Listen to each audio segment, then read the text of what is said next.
बिस्मिल्लाहिर्रहमानिर्रहीम, अस्सलाम वालेकुम। आप देख रहे हैं रूही एट 10। मैं हूं आपके साथ अनम मंजूर हुसैन। उम्मीद करते हैं आप सब ठीक होंगे, खैरियत से होंगे और आपकी मॉर्निंग्स अच्छी हो रही होंगी 10 मई के बाद से। और इसी के साथ दुआ भी यही करते हैं कि आपकी मॉर्निंग्स अच्छी हों ताकि आपका दिन बहुत अच्छा गुजरे। इसी के साथ साथ आज हफ्ते का दिन है, 17 मई है, और अगर 10 मई की बात करें तो तब हमें बहुत बड़ी कामयाबी नसीब हुई थी। और इसी के साथ साथ आगे बढ़ते हुए आपको बताएं कि वो कामयाबी तो हमें नसीब हुई, लेकिन भारत से वो बर्दाश्त नहीं हो रहा। पाकिस्तान के खिलाफ भारत की फ्रस्ट्रेशन आगे बढ़ती हुई नजर आ रही है। अगर हम इससे पहले बैनुल अक़वामी सतह पर बात कर ले पहलगाम वाक़े पर, तो वहां पर भारत ने बड़ी सख्ती की और कहा कि बड़ी सख्ती से मामलात को देखा जाए, लेकिन उसमें भी वो नाकाम हुआ। और इसी के साथ आगे बढ़ते हुए अगर आपकी बात कर ले तो फिर हमने देखा कि IMF के साथ भी बड़े उसने कर्ज रुकवाने की कैंपेन का आगाज किया है कि पाकिस्तान को जो किस्त मिलनी है अगली उसको रुकवाया जाए, लेकिन वो उसमें भी नाकाम हुआ। इसके साथ आगे बढ़ते हुए आपको ये भी बताएं कि उसकी कोशिश ये भी रही कि पाकिस्तान को दोबारा से ग्रे लिस्ट में शामिल कर दिया जाए, लेकिन वो उसमें भी नाकाम रहा। इसी के साथ साथ अब जो उसकी कोशिश है वो ये है पाकिस्तान के खिलाफ के एटमी हथियारों के खिलाफ उसने अपनी मुहिम का आगाज कर दिया है। उन्होंने कहा है कि भारतीय वजीर दिफा ने कहा है कि इंटरनेशनल एटॉमिक एनर्जी के हुक्मरानी में पाकिस्तानी हथियारों को होना चाहिए, जिस पर पाकिस्तान की जानिब से रद्द-ए-अमल भी सामने आया है। वजीर खारजा की जानिब से भी बड़ी इस बात की मजम्मत की गई है। तो अब ये चीजें सामने आ रही है भारत की जानिब से कि उसको अब इतनी बड़ी जाहरियत करने के बाद जब मुंह की खानी पड़ी है, तो पूरे आलमी दुनिया में जब उसकी थू थू हो रही है तो उसको बर्दाश्त नहीं हो रहा ये बात। और सख्ती करने पर आलमी फोरम पर उसने अपनी आज सख्तियां तेज कर दी हैं, लेकिन हमने देखा कि वो अभी तक नाकाम हुआ है। इसी के साथ साथ पाकिस्तान की जो एटमी हथियारों की मांग भी बढ़ गई है। GF-17 थंडर, J-16 की भी बड़ी मांग बढ़ गई है, क्योंकि हमने बड़ी कारकर्दगी से इसको आगे बढ़ाया और कामयाबी समेटी। से यह बात साबित होती है कि टेक्नोलॉजी किसी हद तक मायने रखती है, लेकिन सबसे ज्यादा जो चीज मायने रखती है कि उस टेक्नोलॉजी को इस्तेमाल कौन कर रहा है। अगर वो महारत रखता है तो फिर आप कामयाब हो सकते हैं, अदरवाइज किसी से आप अपनी टेक्नोलॉजी लेकर आप जब अपने पायलट उनमें इंजेक्ट करेंगे तो मेरे ख्याल में फिर यही होगा जो भारत के साथ हुआ है। इसी पर आज हम अपना प्रोग्राम भी करेंगे, देखेंगे कि अब भारत की जो ये मजमूम कोशिशें हैं किस हद तक उसमें कामयाब हो सकता है। अभी तक तो बिल्कुल नाकाम दिखाई दिया है। और इसमें इस हवाले से जिन मेहमानों ने हमें ज्वाइन किया उनका तारुफ आपसे करवा दूं। हमारे साथ सबसे पहले मौजूद हैं एनालिस्ट हैं जहांगीर तरीन। अस्सलाम वालेकुम सर, कैसे हैं आप? Sir thank you very much for joining us. इसी के साथ साथ रीजनल डायरेक्टर APP साउथ भी आपका ये एक ओहदा है सर, इस हवाले से आज हम बात भी करेंगे आपसे। और इसी के साथ तशरीफ फरमा है डॉक्टर इम्तियाज हुसैन बलोच, जो कि एनालिस्ट हैं, एजुकेशनिस्ट भी हैं। अस्सलाम वालेकुम सर, कैसे हैं आप? Thank you sir for joining us. Sir आपसे आगाज कर लेते हैं हम अपने प्रोग्राम का कि भारत की फ्रस्ट्रेशन बढ़ती जा रही है, उससे अपनी जो शिकस्त है वो बर्दाश्त नहीं हो रही। आलमी दुनिया में भी जो उसके साथ हुआ है और वो जो खुद को आइसोलेट होता हुआ महसूस कर रहा है, तो इसकी फ्रस्ट्रेशन कहाँ तक जा सकती है? देखिए मैं आपसे अर्ज़ कहूँ, पहले तो अल्हम्दुलिल्लाह सुम्मा अल्हम्दुलिल्लाह पाकिस्तान ने दिन में जैसे कहते हैं ना तारे दिखाना, तो दिन में तारे दिखाए इंडिया को और साबित किया है कि वो जो हमें अंडरमाइन करता रहा हमेशा और अपने आप को थानेदार बनाने की इस रीजन की कोशिश उसने की, उसमें उसको किस तरह नाकामी हुई। और डेफिनेटली फ्रस्ट्रेशन तो उसे है और बहुत है, और उस फ्रस्ट्रेशन का इजहार वो मुख्तलिफ तरह से बयानात से बातों से उन्होंने अपनी साइड के लोगों को पैसिफाई भी करना है, जो बहुत ज़्यादा प्रोटेस्ट भी कर रहे हैं और उन्हें भी पता है कि हमें शिकस्त हुई है, दिली तौर पे तस्लीम नहीं कर रहे। उस फ्रस्ट्रेशन का इजहार जैसे आपने जिक्र किया कि वो पाकिस्तान के न्यूक्लियर आर्म्स के ऊपर बात कर रहे हैं कि ये अनसेफ हैं, और कल ही आप जैसे जिक्र करी थी वज़ीर ख़ारजा जो हैं, डिप्टी प्राइम मिनिस्टर भी हैं इसहाक डार साहब, उन्होंने सेनेट में बड़ी ज़बरदस्त बात की कि इंडिया में जो रेडियो एक्टिव मटीरियल है वो बहुत ज़्यादा उस चोरी होने के वाक़यात हुए हैं। पहले तो इस इंटरनेशनल एजेंसी को उन वाक़यात पे प्रोबिंग करनी चाहिए और देखना चाहिए कि उनके न्यूक्स जो हैं वो कहाँ इस्तेमाल हो रहे हैं, कहाँ इस्तेमाल हो रहे हैं और कितने अनसेफ हैं। तो वो तो परेशान हैं ही और उस परेशानी का जिक्र मुख्तलिफ तरह से कर रहे हैं। फिर उनके जो प्राइम मिनिस्टर हैं वो हमेशा एग्रेसिव अप्रोच के रहे हैं। जब वो वज़ीर आला थे गुजरात के, ऐसे तो उन्हें बुचर ऑफ नहीं कहा जाता गुजरात, वो एग्रेसिव अप्रोच कर रहे हैं। और अब जबकि उनको बहुत ज़बरदस्त शिकस्त हुई है, पूरी दुनिया मान रही है, और अब ये देखें इकोनॉमिक फ्रंट्स पे भी उनको नुकसान हो रहा है। अमेरिकन प्रेसिडेंट कह रहे हैं कि एप्पल को अपनी प्रोडक्शन नहीं करनी चाहिए वहाँ, मैं समझ रहा हूँ कल ही उन्होंने ये स्टेटमेंट जारी की है। तो इन हालात में जबकि वो पाकिस्तान से शिकस्त भी खा चुका है जो उसने एग्रेशन की उसमें, और साथ ही उससे दुनिया के मुख्तलिफ फोरम पे डिप्लोमेटिक शिकस्त भी हुई है, इसलिए वो बहुत ज़्यादा फ्रस्ट्रेटेड है और वो फ्रस्ट्रेशन के लिए आप उससे कुछ भी एक्सपेक्ट कर सकते हैं। ये पाकिस्तान अल्हम्दुलिल्लाह रेडी भी है, पहले भी था और हमेशा रहे हैं, और हम पीसफुल कंट्री हैं। हमेशा हमने कंपोजिट डायलॉग की बात करी है गवर्नमेंट के, डायलॉग करें जो लॉन्ग स्टैंडिंग इश्यूज़ हैं। और अगर आपने खुदा न खास्ता ये पानी के रोकने की जो बातें करने लग गए हैं, अगर आपने ये ब्लॉक किया तो ये तो एक्ट ऑफ वॉर है, तो हम तो इसको एक्ट ऑफ वॉर की तरह ही लेंगे। बिल्कुल। तो दोनों साइड पे पाकिस्तान बात कर रहा है, अमन की बात भी कर रहा है, लेकिन कोई एग्रेशन अगर खुदा न खास्ता दोबारा हुआ तो उसके लिए भी पाकिस्तान पूरी तरह तैयार है, और पहले भी दांत खट्टे किए हैं और इस दफ़ा ज़्यादा दांत खट्टे होंगे अगर उन्होंने ऐसी कोई हमाकत की तो। बिल्कुल ऐसी बात है। इसी के साथ साथ बात कर ले हम यौम तशक्कुर के हवाले से कि कल यौम तशक्कुर मनाया गया, इस हवाले से आप क्या कहना चाहेंगे कि यौम तशक्कुर हमने किस तरह से सेलिब्रेट किया? जी देखें, अल्लाह का शुक्र अदा करना तो बहुत ज़्यादा ज़रूरी है। अल्लाह पाक ने पाकिस्तान को बहुत बड़ी फतह दी है और 10 मई का दिन जो है हिस्ट्री में याद रखा जाएगा। इसी हवाले से गवर्नमेंट ऑफ पाकिस्तान ने है यौम तशक्कुर का ऐलान किया, और आपने देखा कि लोगों ने मसाजिद में नमाज के बाद दुआएं भी की। सुबह जो है वो जो गन सलूट होते हैं वो भी हुए, और लोगों ने अल्लाह का बड़ा शुक्र अदा किया, और हमारा बनता भी है कि अल्लाह ने हमें इतना बड़ा जो है कामयाबी जो सरफराज की है उससे हमारी कौम को। और वो जज्बा है, मैं आपके अर्ज़ करूँ कि शुक्र अदा करने के लिए पीछे जज्बा था, और जज्बा हमेशा लड़ता है, क्योंकि अंग्रेज़ी में कहते हैं कि it is not the gun that matters, rather it is the person behind the gun who matters. तो पैशन से हम अल्हम्दुलिल्लाह हमारी कौम में पैशन, आपने सोशल मीडिया पे भी देखा, एक तस्वीर वायरल हुई जिसमें एक पाकिस्तानी जो हैं वो पुलिस मैन के साथ खड़े होके और एक जो फायर कर रहे हैं, ठीक है जी, और वो फायर वो मेमोरीज में रहेगा, और वो उनका पैशन मेमोरीज में रहेगा फॉर सेंचुरीज। तो इस सारी जो अल्लाह ने हमें कामयाबी दी है, इसके लिए जो है आप देखें पहले रैलीज भी हुई हैं, और जुमे को हमने जो है यौम तशक्कुर भी मनाया है और अल्लाह का बड़ा शुक्र अदा किया है। और पाकिस्तानी कौम में सबसे अच्छी बात यह है कि जब भी दुश्मन ने कभी ललकारा है तो ये कौम यूनाइटेड हो जाती है, और जब अल्लाह ताला इस तरह की कामयाबी देता है तो शुक्र करना तो बहुत ज़्यादा ज़रूरी बनता है। बिल्कुल जी। डॉक्टर साहब आपकी तरफ आते हैं, यौम तशक्कुर के हवाले से बात करते हैं कि कल हमने यौम तशक्कुर मनाया, इस हवाले से किस तरह की सेलिब्रेशन देखी गई, किस तरह हमने यौम तशक्कुर मनाया? मैडम, यौम तशक्कुर तो हमें हर रोज़ मनाना चाहिए, क्योंकि जो अब हमारे साथ सूरत हाल पेश आई है बज़ाहिर बड़ी मुश्किल घड़ी थी, और पूरी कौम जो थी, और उसमें वो तबका ख़ास तौर पर जो हिस्ट्री से वाकिफ़ है, ख़ुसूसन इंडिया की हिस्ट्री से। और यूँ तो क़ायद-ए-आज़म रहमतुल्लाह अलैह ने फरमाया था कि जब एक पहले बंदे ने यहाँ मुस्लिम ने कदम रखा तो पाकिस्तान वजूद में आ गया था। पाकिस्तान बनने से लेके और 6 मई तक, लम्हे मौजूद तक आप देखें, दरमियान में कारगिल होता है, 65 की जंग होती है, 71 की होती है, उससे पहले फ़ौरन तकसीम के बाद जो है वो वहाँ से कबायलियों का आना, कश्मीर तक का इशू, फिर अक़वाम मुत्तहिदा में भागकर भारत का जाना। मैं हिस्ट्री में से छोटे छोटे टुकड़े आपको बता के ये बताने की कोशिश करूँगा, लिंक करूँगा लम्हे मौजूद तक। तो आप देखें कि उस वक्त जो थे हमारे पास ना कोई इतनी तैयारी थी, पाकिस्तान ताज़ा ताज़ा बना था, गांधी ने व्रत रखा हुआ था, मरण व्रत रखा हुआ था, वो भूख हड़ताल पे था कि आप असासे नहीं दे रहे। मैं हिंदुत्व की जो मेंटलिटी है उसको वाजे करना चाहता हूँ। तो उसने एक कहा जी मैं मरने तक भूख हड़ताल करता हूँ जब तक आप पाकिस्तान को उसके असासे नहीं देते।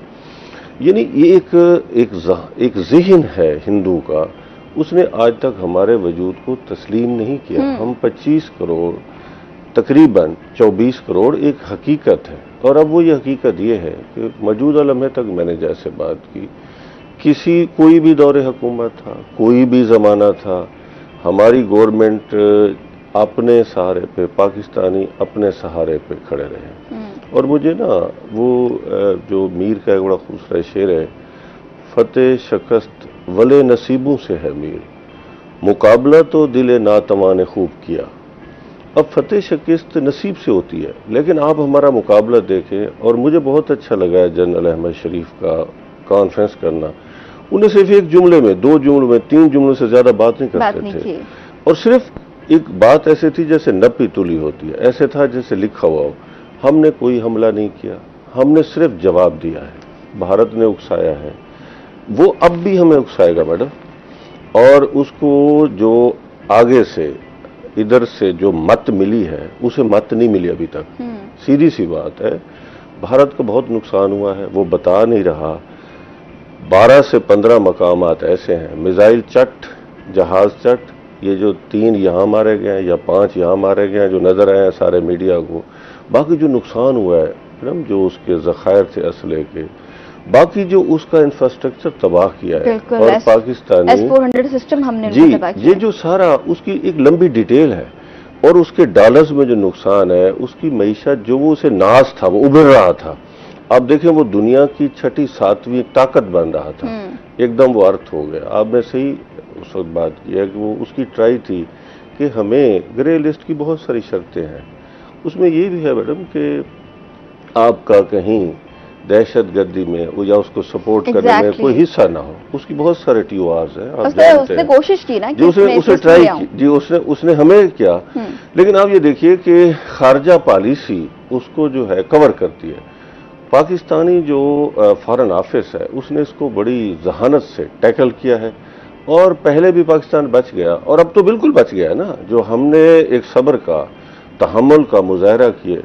देखिए, हम इस खित्ते में अमेरिका के लाए थे, और भारत जो है चला गया था रशिया के कैंप में।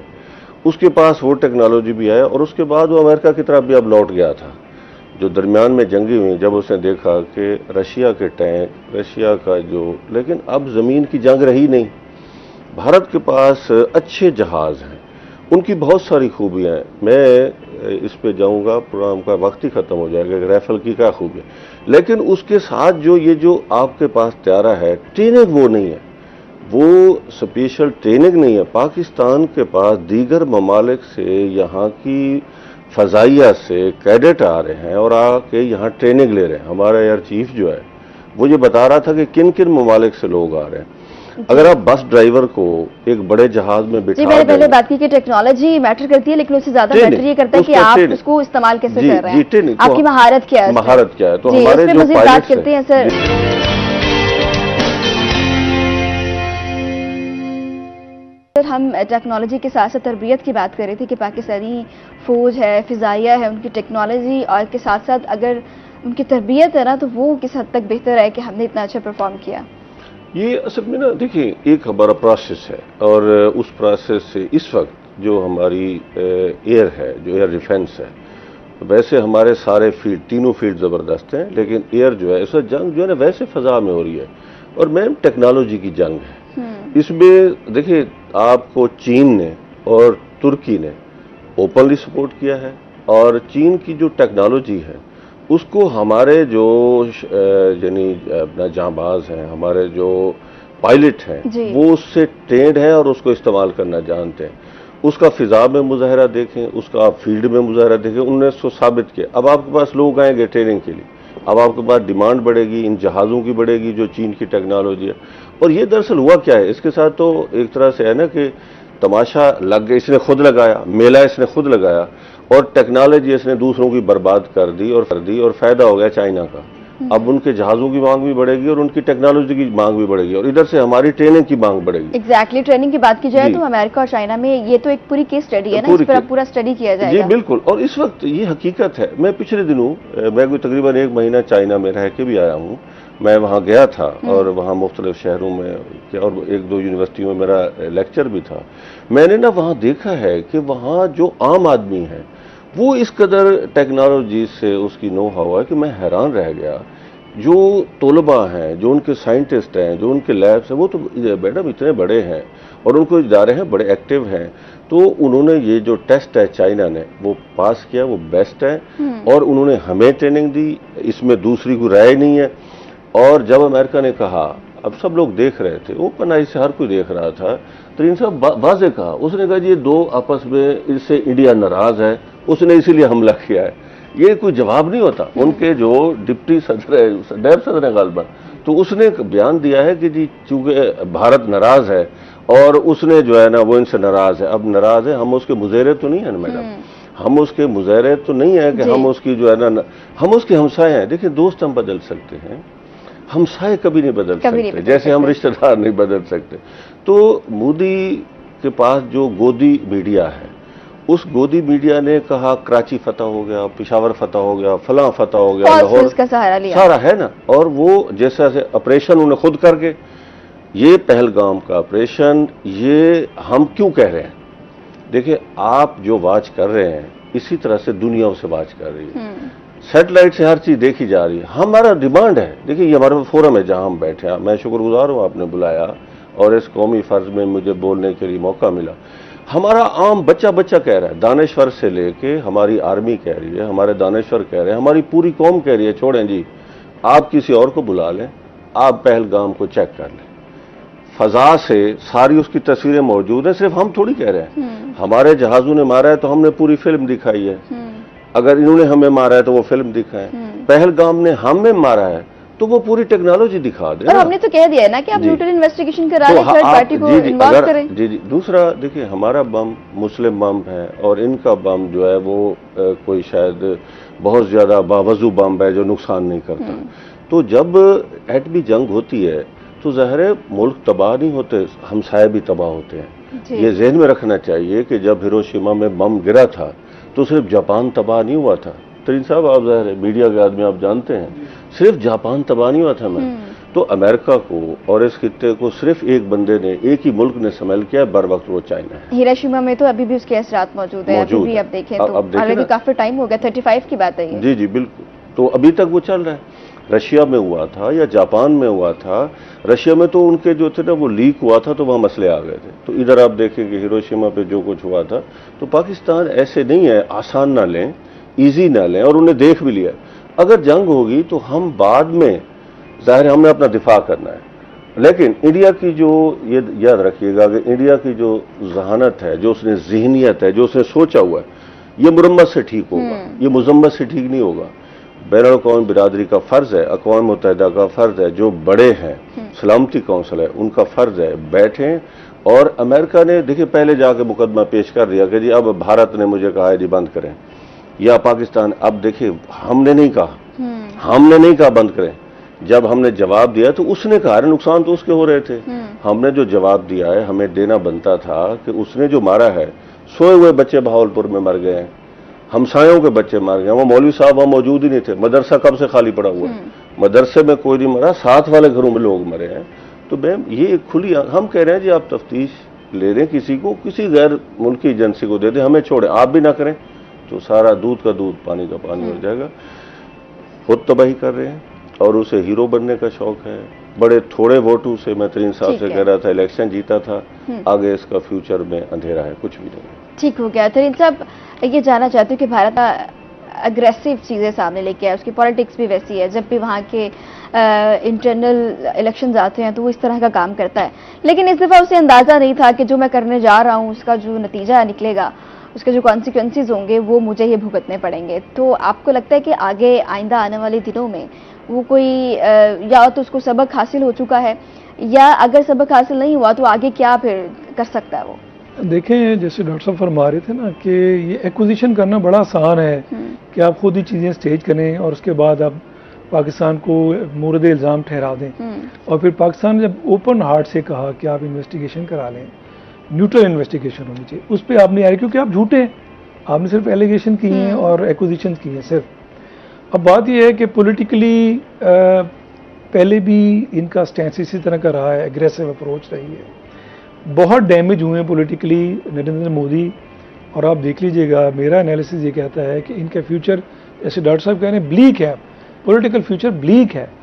उसी के लिए सारा स्टेज किया इन्होंने, सपोर्ट हासिल करने के लिए लोगों की और अपने खास फैक्शन की। वहाँ भी बहुत सारे अगर एक्सट्रीमिस्ट हैं तो कुछ डव्स भी होंगे, कुछ पीस भी चाहते होंगे लोग, सारे लोग जंग नहीं चाहते। लेकिन आप जो है वो जंग का सामान करके अपने लिए पॉलिटिकल गेन्स करना चाह रहे हैं, तो मेरा नहीं ख्याल आपको वो गेन्स हासिल होंगी, बल्कि उनका आपको नुकसान, बहुत शदीद नुकसान हुआ है। और फ्यूचर में भी अगर आपको ऐसा आपने मिस एडवेंचर करने की कोशिश की कि मैं किसी तरह से अब कंपनसेशन ले लूँ अपनी आवाम से, इंडिया के लोगों से, तो वो कंपनसेशन आपको मिलने वाली नहीं है किसी भी सूरत में, ना पॉलिटिकली और ना ही किसी और तरीके से। ठीक हो गया। अगर इंडियन मीडिया की बात कर ले, पाकिस्तानी मीडिया की बात करें, तो इंडियन मीडिया ने किस तरह से फॉल्स न्यूज़ को प्रमोट किया और किस तरह से पता नहीं कहाँ का बंदरगाहें बना दी, हमें तो खुद नहीं पता कि लाहौर मुल्तान में कोई बंदरगाह भी है, तो कराची तबाह कर लिया। ये सारी उसकी फॉल्स न्यूज़ थी जिसपे उसका अपना मीडिया और जो उसके अंदर के लोग हैं वो भी बड़े इस पर बात कर रहे हैं। इसी के साथ साथ अगर पाकिस्तानी मीडिया की बात कर ले तो फैक्ट्स एंड फिगर्स पे बात की, कोई एक बात ऊपर नीचे नहीं की। इसके अलावा जो DGISPR की जानिब से प्रेस कॉन्फ्रेंस की गई, उन्होंने भी एक एक चीज़ को एड्रेस करके बताया कि इस तरह से ये सारा फॉल्स न्यूज़ है। जब उनसे सवाल पूछा गया तो उन्होंने बड़े सर ने बताया कि 1-2 लाइन में जवाब दिया, लेकिन बड़ा अच्छा जवाब था। इसके अकॉर्डिंग अगर वहाँ देख लें भारत की जब उन्होंने प्रेस कॉन्फ्रेंस की तो उनके पास जवाब ही नहीं था कि कितने तैयारे गिरा होता तो जवाब देते ना। तो ये चीज़ें सामने। उसके अलावा अगर तैयारों की बात कर लें तो हमने इतना बेहतर परफॉर्म किया कि उनके अंदर तैयारे के अंदर जो भारतीय पायलट्स की कॉन्वर्सेशन थी वो तक हमने सुनी और वो रिकॉर्ड के हमने वो सुनवाई दी। तो ये बड़ी अच्छी कामयाबी रही है हमारी कि हम टेक्नोलॉजी के साथ फिर हमने, उन्होंने ये बात भी चलाई, उनकी जो कॉन्वर्सेशन है उसमें ये भी है कि पाकिस्तानी ड्रोन्स ने उनके रडार सिस्टम को भी हैक कर लिया। जी हाँ। तो ये हमारी एक बड़ी अच्छी कामयाबी रही। जी देखें, मीडिया जो है ना जी, उसका रोल तो बड़ा जिम्मेदारी का है और अनफॉर्चुनेटली इंडियन मीडिया ने पहले भी प्रोपेगेंडा बहुत करते रहे हैं और अब की बार तो उन्होंने हद ही कर दी है। और उससे अच्छी बात ये कि वो एक्सपोज हुए पूरी दुनिया पे। आखिर इंटरनेशनल मीडिया भी मॉनिटर कर रहा था, वॉच कर रहा था। वो जो झूठे क्लेम उन्होंने किए वो सारे के सारे फाश हो गए, इंटरनेशनल मीडिया ने किए। और पाकिस्तान ने जितना कुछ कहा, पाकिस्तान ने अपने जो जो चीज़ें बताई कि हमने इतने तैयारे गिराए हैं, उसको इंडोर्स किया इंटरनेशनल मीडिया। तो जो इंडिया का मीडिया था वो एक्सपोज हुआ बड़ी बुरी तरीके से। और अल्हम्दुलिल्लाह पाकिस्तानी मीडिया ने बड़ी जिम्मेदारी से, जो बनती भी है हमारी बिंग मीडिया, वो परफॉर्म किया। और टेक्नोलॉजी की जहाँ तक बात है, हैकिंग की, मैं आपसे एक इन्फॉर्मेशन शेयर करूँ, वो ये कि जिस पाकिस्तान आर्मी के बंदे ने ये उनका सारा सिस्टम जो है उसको ज़ीरो कर दिया है, वो बहुत कम पढ़ा लिखा है, छोटे लेवल का बंदा है, लेकिन उसे को अल्लाह ने ऐसा टैलेंट दिया हुआ है कि उसने सारा सिस्टम जो है वो एक अकेले बंदे ने ऐसे हैक किया कि वो खुद भी हैरान हो गए कि हमारे साथ हुआ क्या है। ना हमारा राफेल में सिस्टम काम कर रहा था, ना हमारा ऑन ग्राउंड चीज़ें काम कर रही थी। एयर डिफेंस सिस्टम हमारा जो है, जब हमने 10 को हमने जवाब दिया तो वो जवाब, जैसे जनरल साहब की बात कर रहे थे कि उन्होंने कहा कि जब पाकिस्तान जवाब देगा तो वो सुनाई भी देगा, उसकी गूंज भी पता चलेगी, आवाज़ भी आएगी।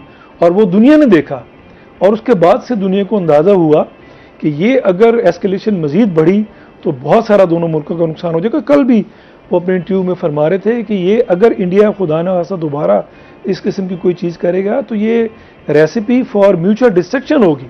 ये उन्होंने लफ्ज़ इस्तेमाल किए। तो दोनों तरफ का नुकसान होगा अगर इस तरह की कोई दोबारा हरकत करने की कोशिश की गई। तो अल्हम्दुलिल्लाह हमारी मीडिया ने तो बहुत ही जिम्मेदाराना रिपोर्टिंग की और उनके मीडिया ने जो कुछ किया वो सारी दुनिया को पता चल गया और वो सारी दुनिया के सामने एक्सपोज हो गए। और वो अंदर से जो आवाज़ें उठ रही हैं, कुछ लोग हैं जो अपनी हुकूमत को भी झूठियाँ मार रहे हैं कि आपने ये क्या किया, आपने इतने बड़े बड़े झूठ क्यों बोले, आप कर तो कुछ सके नहीं, सिर्फ आप प्रोपेगेंडा ही कर रहे थे। तो वो प्रोपेगेंडा भी अल्लाह ने सबके सामने आश्कार कर दी। तो यहाँ पर मेरा एक सवाल है कि कोई इंटरनेशनल रूल्स नहीं है कि अगर आपका मीडिया फॉल्स न्यूज़ खबरें फैला रहा है तो उसको कंडेम कैसे कर सकता है? देखिए, बात तो ये है कि आप विद इन द कंट्री भी रूल्स होते हैं, इंटरनेशनली भी आप देखें ना, कोई भी इन्वेस्टिगेटिव स्टोरी करती है, कोई इदारा करता है तो उसके पास पूरे डॉक्यूमेंट्स होते हैं, पूरे उसके पास एविडेंसेस होते हैं, तो फिर वो करते हैं। तो अगर आपके पास कोई एविडेंसेस भी ना हो और आप वही, जैसे आपने फरमाया कि पाकिस्तान के मुख्तलिफ मुल्कों में बंदरगाह, ऐसी जगहों में बंदरगाहें बताई जिसमें कोई तस्वर ही नहीं है बंदरगाह का, और फिर जो आपने क्लेम की कराची को हमने फतह कर लिया, फलां जगह को हमने फतह कर लिया, वो सारे का सारा झूठ था। सारे का सारा झूठ पकड़ा गया। सबसे अहम बात यह है उनका झूठ पकड़ा गया और उस झूठ को पूरी दुनिया जो है उस झूठ को बुरा भला कह रही है, ठीक है जी। और उस झूठ को डिप्लोमेटिकली भी पकड़ा गया और उसको जो है मीडिया के थ्रू भी पकड़ा गया कि सारी की सारी गलत बयानी की गई है जो उनकी तरफ से की गई है, शिकस्त भी हुई और गलत बयानी भी पकड़ी गई। तो जब आपके अपने ऊपर नॉर्म्स, आप अपने ऊपर वो जो नॉर्म्स आपके बनते हैं, बीइंग मीडिया मैन मेरे बनते हैं, अगर मैं उनको अपने ऊपर इम्प्लीमेंट नहीं करता तो फिर मैं मीडिया मैन हूँ ही नहीं। फिर तो मैंने सिर्फ प्रोपेगेंडा ही किया ना जी, और वो उनके मीडिया ने किया। और उस पर डिटाइल देखिए कि प्रोपेगेंडा किया, आप दुनिया के सामने भी, उसके बावजूद फिर आपने अगली चीजें शुरू कर दी कि आपकी फ्रस्ट्रेशन कम नहीं हो रही, आपसे ये चीज बर्दाश्त नहीं हो रही, वो तकलीफ जो आपके अंदर है वो भी अंदर ही है, तो उसके लिए आप बाकी चीजों की तरफ बढ़ पाए, लेकिन उसमें भी आपको नाकामी हुई।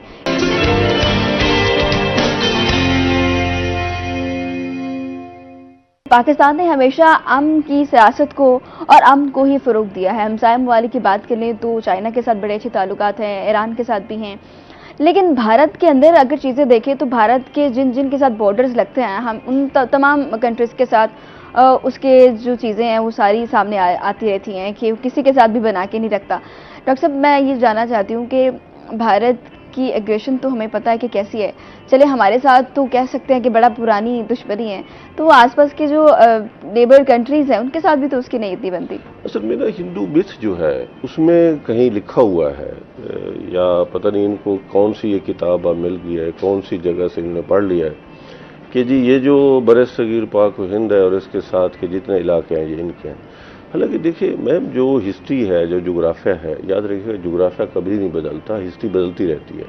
कौमें जिधर होती हैं, अगर हम कौम को डिफाइन करें तो एक एरिया होता है, कोई नज़रिया होता है, कोई जगह होती है, वो कहीं ना कहीं इंस्टॉल होती है, ऐसे नहीं होती हवा में मुअल्लक तो नहीं होती ना। भूटान है, नेपाल है, पाकिस्तान है, चाइना को देखें, सबसे ताकतवर तरीन इस वक्त उसका हमसाया जो है वो चीन है, अब पाकिस्तान भी सामने आ गया है। और जब आप छोटे बच्चे को भी उसका कान मरोड़ेंगे ना तो वो रिएक्शन तो वो भी दिखाएगा। अब इसने जो कान मरोड़ने सबके शुरू कर दिए हैं, इसी दौरान आप देखें कि बांग्लादेश से आवाज़ें उठी कि जब पाकिस्तान पे हमला करते हैं हम भी हमला करेंगे, नेपाल से भी आवाज़ें उठी, भूटान से, और वो कोई हमारा हमसे ज़्यादा हर एक को अपना अपना तकलीफ है। क्योंकि इंडिया की तौसीफ पसंदी, ये हर जगह इनको कोई नया नक्शा मिल जाता है और कोई ऐसी पुरानी, जैसे इनके मजहब की कोई बुनियाद नहीं, क्योंकि ये हिंदुइज्म मजहब है ही नहीं, हिंदुत्व कोई मजहब नहीं है, ये एक अजीब बात है। और उसी की नज़रिए को लेके और ये समझते हैं जी जहाँ हम बैठ गए उधर जो है ना ये हमारा वतन है, ऐसी बात नहीं है। इन्होंने अब देखिए चाइना के साथ एक बॉर्डर पे अरुणाचल प्रदेश का जो हिस्सा है उसने बहुत सारे इलाके अब उसने बताए हैं कि जी हमारे हैं। अच्छा, ये मैं जैसे अर्ज कर रहा था कि ये जो इंडिया की तौसीफ पसंदी है, ये सोच से अभी आप पहुंचे कहाँ हैं? आपके पास जो अज़ाइम है, मोदी जो गुजरात नहीं है, ये दुनिया है।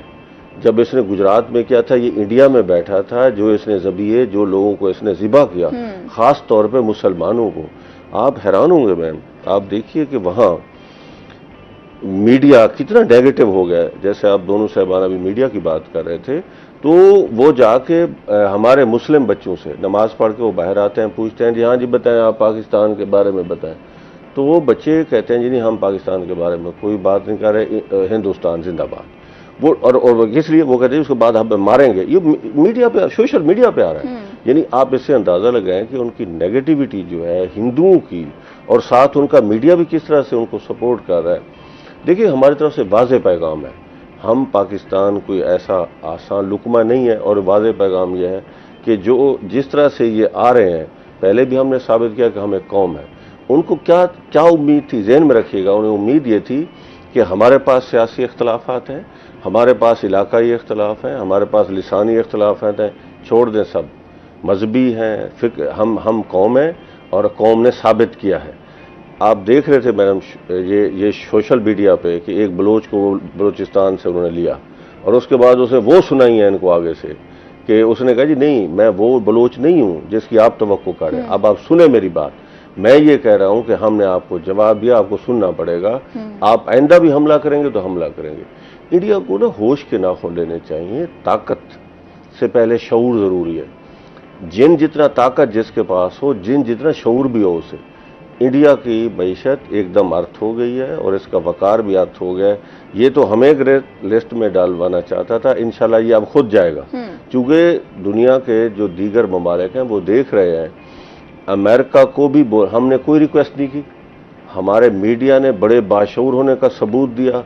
मुझे बहुत अच्छा लगा कि अपना वीडियो बेचने के लिए, अपनी रील बेचने के लिए, अपना अखबार बेचने के लिए कोई येलो जर्नलिस्ट इस दौरान नहीं आई। हमारी आर्मी के एसपीआर ने उस महकमे को संभाला, पूरी तरह से उन्होंने जो ब्रीफिंग दी उसको उसी तरह से छापा, बड़ी पॉजिटिव बात की। और आपका चैनल भी मैं देखता रहता हूँ, मुबारकबाद के मुस्तक हैं आप लोग भी, कि कोई ऐसी बात नहीं की जो नेगेटिव हो। देखिए जो हाइप क्रिएट किया, नतीजा क्या निकला कि सब बाहर से बैठे हुए, जैसे अल जजीरा, बीबीसी उर्दू, ये मैं इन चीज़ों को देखता रहता हूँ। मैं इन चीज़ों को ऐसे देखता रहता हूँ कि बाहर भी देखें क्या है। मैं बीबीसी उर्दू दिल्ली के नुमाइंदे शकील से सुन रहा था, वो कह रहा था कि यहाँ जो है ना बहुत अब नाराज हैं। जो पहले कह रहे थे कराची वाली बंदरगाह तबाह हो गई और जहाज़ वहाँ से 700 मील पे दूर खड़ा हुआ है, वो जो उनका जहाज़ है, वो जो बहरी जहाज़ है, जब वो 700 मील दूर खड़ा हुआ था। और हमारा जो जनरल है वो बता रहा था, उसमें बताया कि जी वो आगे नहीं आया, जैसे रेंज में आता हम मार देते। इंडिया को, हमसायों को उस असूल पे जीने देना चाहिए, तो खुद ये फिर जिएगा। वरना अब तो एक थोड़ा सा यूं समझें कि एक अशर अशीर गया है इस पूरे मामले का, इसके पास एक मैसेज गया है, उसके बाद फिर स्ट्रांग मैसेज आएगा। देखिए ये इससे हम नहीं इनकार करें कि इंडिया बड़ा मुल्क है। मुझे बताएं कि जिस तरह से जो रेशो गुर्बत का हमारे पास है उसका औसत निकालें इनके पास ज्यादा है। मेरे पास लोग 2 वक्त की रोटी खाकर सोते हैं, इनके पास ऐसा आलम नहीं है। हमारे लोगों का जो स्टैंडर्ड है लाइफ का, इसके बावजूद के महंगाई है, सब कुछ है, तो इनसे ज्यादा अच्छा बेहतर है। देखिए इनकी बस्तियां, जो खैमा बस्तियां हैं, जो इनकी झोंपड़ियां हैं, वो ज्यादा हैं। इधर देखें पाकिस्तान में, आप चेक करवा लें। दूसरा ये कि जो इसको नाराजगी है वो हमसे दूर ना करे, इसको किसी ने बड़ा नहीं बनने देना। सारी दुनिया मर जाए ना जी, तो इस नंबरदार ने नंबरदार नहीं बनना। उसकी वजह ये इसकी जो ज़हन है इसका वो मनफी है, और मनफी सोच को कभी इज्जत नहीं मिलती, और इलाके का थानेदार इसे पाकिस्तान और चीन नहीं बनने देते। बड़ी सादा सी बात है। ठीक है तरीन साहब, एक जंग को जीतने की स्ट्रेटजीज होती हैं, कौन कौन सी स्ट्रेटजीज होती हैं जो एक जंग को जीतने के लिए जो होती हैं, और कौन सी स्ट्रेटजीज को फॉलो किया? देखिए वो स्ट्रेटजीज तो जाहिर सी बात है इंटरनेशनली होती हैं, वो अगर भारत के पास भी थी तो उसने फॉलो नहीं किया, तो ऑब्वियसली फिर उसको शिकस्त का सामना रहा। तो वो कौन सी स्ट्रेटजीज थी? देखिए बुनियादी तौर पे मैं बताऊं आपको, स्ट्रेटजीज जो हैं वो डिस्क्लोज तो कोई भी मुल्क नहीं करता अपनी कि कैसे हमने हाउ टू गो अबाउट। लेकिन बुनियादी बात है, सबसे बड़ी अच्छी स्ट्रेटजी जो पाकिस्तान ने अपनाई वो तदब्बुर है, और बहुत तहम्मुल के साथ पाकिस्तान ने 6 और 7 की रात को क्या हुआ सारी दुनिया अब जानती है। तो बहुत सारे हमारे यहाँ लोग कह रहे थे कि पता नहीं पाकिस्तान कब जवाब देगा। पाकिस्तान ने एक प्लान किया हुआ था कि हमने कब जवाब देना है और कहाँ कहाँ जवाब देना है, और वो जवाब आपने देखा भी सही और हमने सुना भी सही। तो स्ट्रेटेजाइज करने के लिए देखें, इसमें मैं कहता हूँ कि इस मौजूदा सूरत हाल में जो आर्मी चीफ हैं हमारे, और बाकी चीफ भी, एयर चीफ भी और नेवल चीफ भी, उन सब की ज़ाहिर है ये कंबाइंड एफर्ट है और सारी फोर्सेस ने मिलकर की है। तो स्ट्रेटजी बहुत अच्छे तरीके से एम्प्लॉय की है पाकिस्तान ने, और हमेशा पाकिस्तान कहता है कि हम अटैक करने के हक में नहीं। देखें ये भी स्ट्रेटजी है ना, एक बंदे ने एक झूठा इल्ज़ाम लगा के और उसके बाद अटैक कर दिया। पाकिस्तान के पास इंफॉर्मेशन थी कि इंडिया इसके फ़ौरन बाद जो है वो कुछ ना कुछ करने जा रहा है, और वो आपने देखा उन्होंने किया, अचानक से किया, लेकिन हम तैयार थे। ये भी स्ट्रेटजी का हिस्सा था कि डिफेंड कैसे करना है और उसके बाद कब जवाब देना है, और जब जवाब दिया वो अल्हम्दुलिल्लाह सुना भी गया और देखा भी गया। तो स्ट्रेटजी तो हमेशा प्लान में हमेशा होती है। फिर एक चीज़ और है, जो ऑन ग्राउंड सूरत हाल होती है उसको देख के भी बहुत सारी चीज़ें जो है स्ट्रेटजीज की बनाई जाती हैं। जैसे हमने 10 को जवाब जब दिया तो फजर की नमाज के बाद जवाब दिया, सुन्नत तरीके से दिया, और आपने जी हाँ अपने ऑपरेशन का एक दीनी नाम रखा, जैसे हमारे मिसाइल्स के नाम है, जिस तरह हम पूरे मुल्क में ये चीज़ें चलती हैं। तो उन्होंने जो संदूर शुरू किया था, हाँ उस संदूर को एक्चुअली भरा हमने है उस संदूर को एक्चुअली हमने भरा है। तो हमारी स्ट्रेटजी अल्हम्दुलिल्लाह बड़ी कामयाब रही है, और उनको मुद्दतों ये याद रहेगी कि पाकिस्तान ने किस तरह स्ट्रेटेजाइज किया अपनी चीज़ों। ठीक हो गया। ख़वातीन को बड़ा प्रमोट करते हैं हम ख़वातीन के हकूक़ की बात भी करते हैं। भारत की जानिब से जब हमने देखा कि ज़्यादातर जो कमांड थी वो ख़वातीन की थी, वहाँ पे जो कर्नल थी सूफिया कुरैशी, उनकी जानिब से जो बयान आता है हमने देखा, तो क्या ये एक चीज़ कंसिडर की जा सकती है उनकी शिकस्त की? नहीं, देखें ये तो हायरार्की होती है सिस्टम की, लेकिन उनके यहाँ से जो है बहुत अनफॉर्चुनेट आवाज़ें आ रही हैं इस सारे सिस्टम पे सूफिया कुरैशी के हवाले से। तो वो तो जैसे आप देखें ना, वजीर खारजा हैं, सेक्रेटरी खारजा हैं, ये फिर आर्मी का एक स्पोक्स पर्सन होता है, तो जिसकी जो डेजिग्नेशन है, चाहे वो मेल है या फीमेल है, वो उसने परफॉर्म करनी है। पायलट्स भी इसी तरह से हैं। तो लेकिन इसको उनके अंदर से जो है काफ़ी ज़्यादा रेजिस्टेंस मिली इस बात को, और शायद उसकी वजह ये भी होगी कि सूफी कुरैशी मुसलमान है, और वहाँ जो हिंदुत्वता की पॉलिसी है, आरएसएस की पॉलिसी है, वो किसी मुसलमान को किसी जगह पर बर्दाश्त नहीं करते। तो वो तो उन्होंने एज पर पॉलिसी अपने जो लोग थे वो फील्ड किए हुए थे, और उन्होंने ही जवाब देने के बाद तो जो सूफिया कुरैशी उसका हाल बुरा होता हुआ हम देख रहे हैं। जी हाँ, वो तो सुन रहे हैं कि अपने घर से बाहर नहीं निकल रही, और उनको शायद अपनी जान का भी खतरा है, और वो कह रही हैं कि मैं इसलिए नहीं आ रही कि कोई एक्सट्रीमिस्ट हिंदू जो हैं वो अटैक ना कर दें। और ये मैंने ये भी सुना है कि जो उनके सेक्रेटरी खारजा हैं वो भी उस सारी ब्रीफिंग्स के बाद जो है अपने घर से नहीं निकल रहे, तो अपने घर में खुद ही वो कैद हो गए। तो ये भी एक उनका फेलियर है कि उनके जो गवर्नमेंट के ऑफिशियल्स हैं जो अपने मुल्क की राग अलाप रहे थे, वो अपने घरों में खुद ही कैद हो गए। बिल्कुल, ये उनका फेलियर है और जो दुनिया देख रही है। साहब, पाकिस्तान को एक टाइटल मिला है, किंग ऑफ द स्काईज। बहुत बड़ी बात है कि उन्होंने ये टाइटल मिला है, तो इसको हम आगे किस तरह से देखते हैं? देखिए, ये बहुत बड़ा एजाज़ है, और ये एक दिन में नहीं मिला, ये यकीनन एक मुसलसल अमल है। और पाकिस्तान की जो फोर्सेस हैं, तीनों फोर्सेस ने एक सपोर्टिंग का तस्वर था। जो फ़िज़ाइया होती थी वो सपोर्टिंग होती थी, लेकिन अब जंग जो है ना वो सकाई में चली गई है, खला में चली गई है।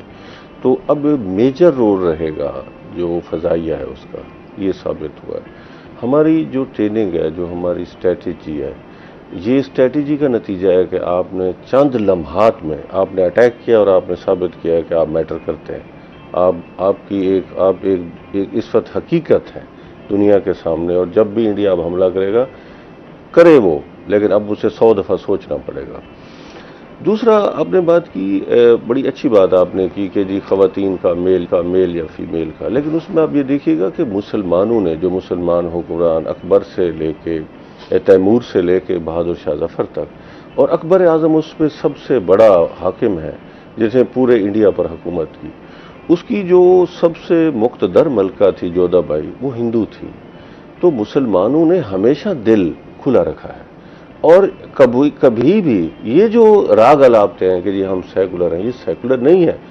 हमारे तो सारे जितना भी इख्तलाफ है अब सब देख रहे हैं, ये कुछ छुपाने वाली बात नहीं है। हम तो देख रहे हैं ना, हमारे सारे असेंबली में भी गए हैं सियासतदान, एक दूसरे को सुना भी है।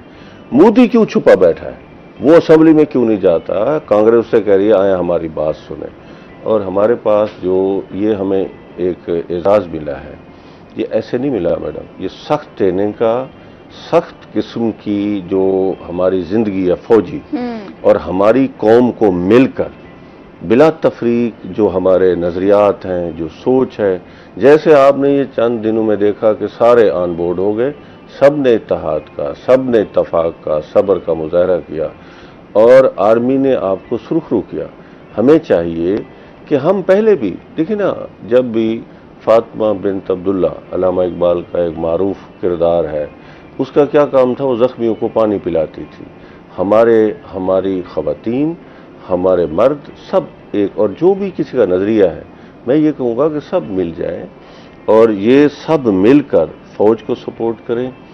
और जिस तरह से हमारी आर्मी चाह रही है, और जिस तरह से हमारे रहनुमा जो हुकूमत है, चूँकि इस वक्त हम सब हुकूमत हैं, जो भी पार्टी, अब कोई पार्टी नहीं है, और ये बड़ा अच्छा मैसेज है इंडिया को। ये तवक्को थी कि नहीं ये पार्टी है, ये हम, अब इसमें कोई नहीं है, हम सारे एक हैं और सारे एक साथ हैं।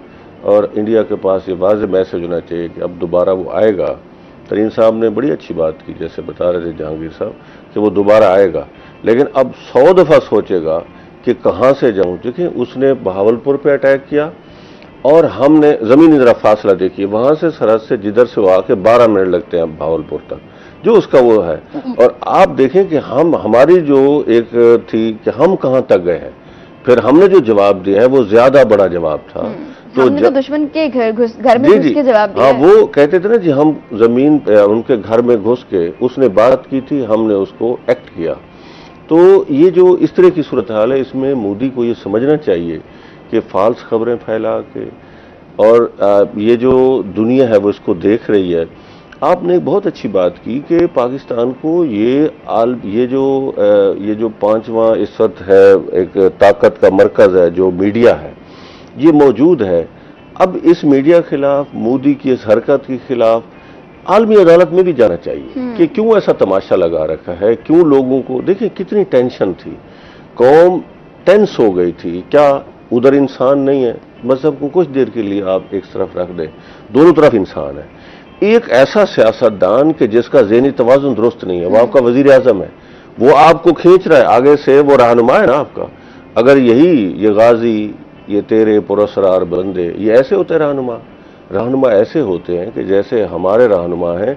मैं मानता हूं, मैं दाद देता हूं, अपने सियासतदानों को दाद देता हूं कि यही चिराग जलेंगे तो रोशनी होगी। और इन्होंने साबित कर दिया कि बेशक बहुत सारे इख्तलाफात थे और लगता भी नहीं था कि ये कभी एक टेबल पे आएंगे, लेकिन असम्बली में हमने देखा पूरी कौम की टेंशन दूर होगी।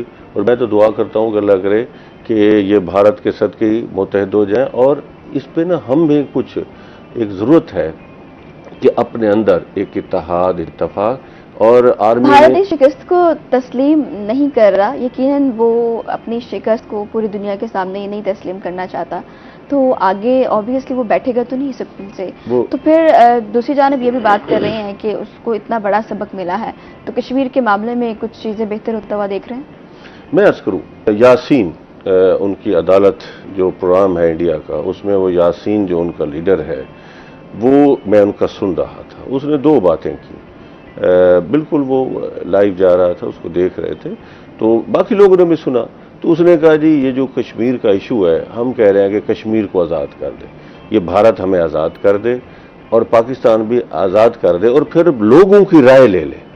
हम शुरू दिन से ये रेफरेंडम करा ले जी, रेफरेंडम करा ले, आप उस पर इलेक्शन करा ले, और वो भी कोई गैर जानिबदार जो है ना मुल्क करा ले, कौम मुत्तहिदा करा ले, कोई भी फॉर्म कर, किसी जगह पे, किसी प्लेटफॉर्म पे जाएं, कोई भी फोरम करा ले, हम तैयार हैं। और अगर आप ऐसा करा लेंगे तो आपकी जान भी छूट जाएगी, हमारी भी छूट जाएगी। मुस्तकिल जो टेंशन रहती है, इसका जो हल है वो यही है कि लोगों से राय ले लें। यही जमहूरियत है ना।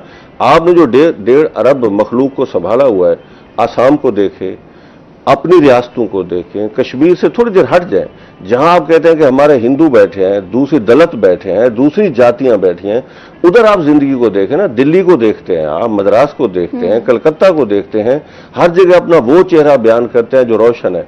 खुदा के लिए झोपड़ियों को तो देखें ना। आपकी ऐसी ऐसी रियासतें हैं कि क्या मीडिया को, क्या आलमी लोगों को, क्या दूसरों को पता नहीं है जो आपका हाल है। आप कश्मीर को मुफ्त में चिमटे हुए हैं, लोग नहीं रहना चाहते आपके साथ। उनका जो लीडर है वो आपको कह रहा है, और आपके सब हिंदुओं के सामने कह रहा है, वो ये नहीं कह रहा कि मैं पाकिस्तान, उसने कहा जी नहीं, आप लोगों से पूछ लें, लोग आपके साथ आना चाहते हैं, लोग पाकिस्तान के साथ जाना, जो जिसके साथ जाना चाहते हैं उसी के साथ जाने दें। इसी तरह से हमारे जो लीडर्स हैं, देखिए आपने सही बात की, इंडिया फिर हमला करेगा चूंकि उसकी बेइज्जती बड़ी हुई है, सुथरी हुई है सारे के साथ। लेकिन हमारी कौम को अब एक पेज पे आना है, और हमें अपने अंदर जो इख्तलाफात हैं उन्हें भुला देना चाहिए। हुकूमत है ना जी, 5 साल बाद दूसरी पार्टी को मिल जाती है, कोई क़यामत नहीं आ जाती इस दौरान में। जिस तरह से अवाम को टंगा हुआ है पॉलिटिशियन ने, पाकिस्तानियों को चाहिए, हमारे पाकिस्तानी पॉलिटिशियन को, कि इस पे भी सोचें, ताकि इस तरह से ना फौज का साथ दें, आप इदारों का साथ दें। किसी जगह आप जब ऐसा वक्त आता है, कोई नहीं देखता कि ये किस पार्टी से, ये किस पार्टी से। जैसे अभी हमने देखा, इससे फौज मजबूत होगी, आपका मुल्क मजबूत होगा, नौजवान मजबूत होंगे। इस दफा हम एक पेज पे थे, इस वजह से हमारी पाक फौज बड़ी हमारी सपोर्ट थी ना, सपोर्ट थी, तो कंफर्टेबल थे। तो इस माहौल को मुस्तकिल अपनाएं, ताकि मुल्क के अंदर से जो टेंशन है वो दूर हों। और इदारे भी इसमें रोल प्ले करें, इदारों ने बड़ा अच्छा रोल प्ले किया है पहले भी, और रोल प्ले करें, इनको भी बिठाएं, ताकि मोदी को ना ये जो एक था नकब उसने लगाई है, नकब के, और आगे नजर आएगी कौम तो एक है। ठीक हो गया सर। अगर मसला कश्मीर की बात कर ले, इतना सबक लेने के बाद इस मसला कश्मीर को आगे बेहतर होता हुआ देख रहे हैं, या किस फॉरम पे अब हम जा सकते हैं इस हवाले से? मैं पहले मैम आपसे ऐड करूँगा थोड़ा सा, जो आपने भी कहा कि पाकिस्तान एयरफोर्स वो किंग ऑफ द स्काइज है, इसमें कोई शक नहीं है। आप पाकिस्तान एयरफोर्स की हिस्ट्री देखें, MM आलम साहब के जो हीरोइक एक्ट हैं वो देखें, या उसके बाद राशिद मिन्हास को भी आप देखें, उनका भी रोल देखें। उसके बाद अब 2019 में देखें, 2019 में भी इन्होंने एक कोशिश की और वो पाकिस्तान एयरफोर्स ही थी जिसने सबक सिखाया, और अब तो ये वाला सबक तो उनको रहती दुनिया तक याद रहेगा। जहाँ तक मसला कश्मीर की बात है, अभी मैं आपको पता बड़ा लॉन्ग स्टैंडिंग इश्यूज है और ये डायलॉग से ही होना है। जैसे डॉक्टर साहब फरमा रहे थे कि एक जगह के लोग आपके साथ नहीं रहना चाहते तो कब तक बाय फोर्स आप उन्हें अपने साथ रखेंगे, मुमकिन नहीं है। पाकिस्तान हमेशा डायलॉग की बात करता है। हमारे प्राइम मिनिस्टर जो है वो कल भी उन्होंने ये बात की है, दोबारा दोहराई यूँ कहना चाहिए, और वजीर खारजा भी कह रहे हैं कॉम्पोजिट डायलॉग करें आप। जितने भी इश्यूज हैं हमारे वो टेबल पे बैठ के ही हल होने हैं। जंगें कभी मसाइल का हल नहीं होती। जंगों की भी हिस्ट्री देखें, उसमें मुल्कों के नुकसान ही हुए, लाखों करोड़ों की तादाद में लोग मारे गए जंगों में। तो जंगें हल नहीं होती, डायलॉग जो है वो हमेशा हल होता है।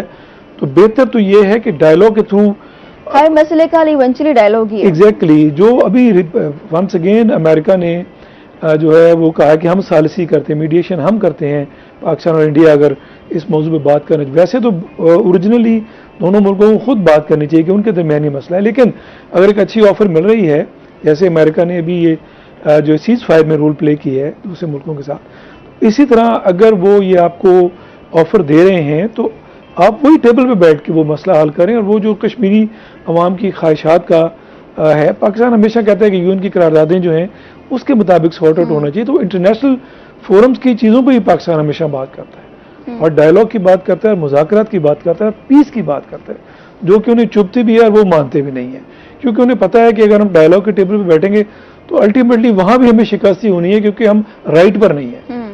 तो इस शायद यही वजह है, और ये शायद वो चाहते हैं कि ये मसला हमारे दरमियान रहेगा तो शायद हमें फिर कोई और मौके मिलते रहेंगे मसाइल बढ़ाने के, शायद इसलिए सॉर्ट आउट नहीं करना चाहते। मेरे ख्याल में अब तो कोई पटाखा भी बजेगा तो वो पाकिस्तान पे लगा देगा कि ये इस तरफ से आया है। मेरे ख्याल में अब ट्रंप को मसला कश्मीर पर भी थोड़ी सी ये चीज़ों को आगे बढ़ाना चाहिए। सीज फायर में बड़ा अच्छा किरदार रहा उनका, तो इसीलिए हम इस बात को भी प्रमोट करते हैं। सलीम साहब, थैंक यू वेरी मच, बहुत शुक्रिया। डॉक्टर साहब, आपका भी बहुत शुक्रिया कि आपने वक्त दिया। आजकल के यूथ की अगर बात करें तो यूथ ये चाहती है कि शॉर्टकट कोई ऐसा रास्ता हो जिस पर बहुत अच्छी अर्निंग की जा सके, तो तमाम लोग इसी की तरफ जा रहे हैं। ऑनलाइन अर्निंग, ई कॉमर्स जब से आया है बहुत से लोग बहुत अच्छे भी अर्निंग कर रहे हैं।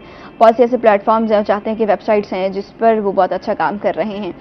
कौन सी ऐसी चीज़ें हैं जिनका ख्याल रखना बड़ा ज़रूरी है और कब तक आप इस बेहतरी कामयाबी की तरफ जा सकते हैं, और क्या शॉर्टकट जो रास्ता आप अपनाते हैं वो बेहतर है या फिर बाकी चीज़ें, क्या क्या चीज़ें इसमें बेहतर हैं और कौन सी नहीं, इस पर आज हम बात करेंगे।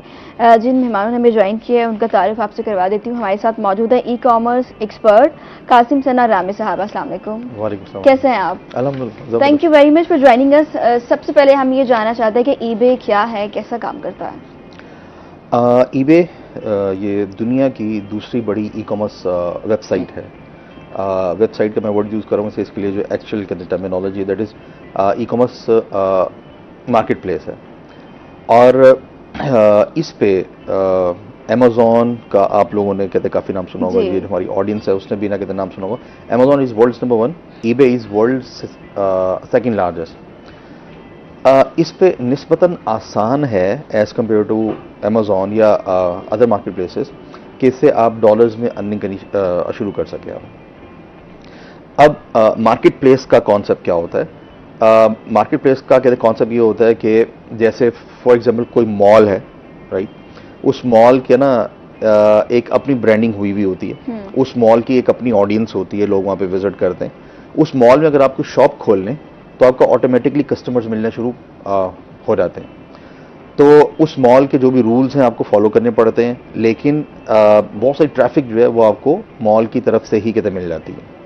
अच्छा, इसी तरीके से ईबे इज़ अ मॉल, यानी कि इंटरनेट की दुनिया में एक कहते मॉल है। तो एक ये जो मार्केट प्लेस होती है ये इट्स लाइक अ मॉल के जहाँ पे आप अगर अपना स्टोर ओपन कर लें, यानी कि अपना अकाउंट क्रिएट कर लें, तो उसमें आप अगर कुछ अपनी प्रोडक्ट्स दस्तयाब कर दें बेचने के लिए, तो बहुत सारी ट्रैफिक मीन्स के बहुत सारे लोग खुद ब खुद ऑनलाइन उस वाली वेबसाइट पर आते हैं और आके आपसे परचेज करते हैं। तो ये है ईबे। ओके, ठीक हो गया। ईबे की बात कर ले और अमेजोन की बात कर लें तो इन दोनों में डिफरेंस कैसे करेंगे? इन दोनों में ये जो डिफरेंस है, अमेजोन एक बहुत अच्छी मार्केट प्लेस है। अच्छा, ईबे अमेजोन की निस्बत उतनी अच्छी मार्केट प्लेस नहीं है, लेकिन ईबे वो तमाम लोग जिन्होंने ई कॉमर्स शुरू करना है, जिन्होंने ई कॉमर्स में 2 लाख 4 लाख 8 लाख रुपया 10 लाख रुपया कितना बनाना है और बगैर इन्वेस्टमेंट के बनाना है, उनके लिए बेहतरीन जो मार्केट प्लेस है वो ईबे। हम ये कहते हैं कि आप अगर ई कॉमर्स शुरू करने लगे, यानी कि ऑनलाइन फील्ड में आप आ रहे हैं और ऑनलाइन फील्ड में आके आप नेशनल ई कॉमर्स में आना चाह रहे हैं, तो स्टार्ट फ्रॉम ईबे, क्योंकि आसान है। आपकी जो शुरू की अर्निंग्स हैं वो आसानी से होती हैं। 2 लाख 4 लाख 5 लाख 10 लाख रुपए पर मंथ तक आप निस्बतन आसानी से इसके ऊपर कहते हैं अर्निंग कर लेते हैं। इसका जो अकाउंट है वो निस्बतन एज कम्पेयर टू अमेजोन आसानी से बन जाता है पाकिस्तान से। बहुत सारे पाकिस्तानी आइटम्स आप ईबे के ऊपर आइटम बाय आइटम करके सेल कर सकते हैं। इसके अलावा अगर थोड़ी सी अगर हम कह रहे टेक्निकल साइड पे चले जाएं, उससे पहले आपने आसानी की बात की कि अर्न करना आसान है, कौन सी आसानी है इसमें? हाँ जी, जो अमेजोन है इसमें ना बहुत सारी कंप्लाइंसेस आपको फॉलो करनी पड़ती हैं, यानी कि बहुत सारे ऐसे सख्त रूल्स हैं जो आपको स्टार्ट में फॉलो करने पड़ते हैं।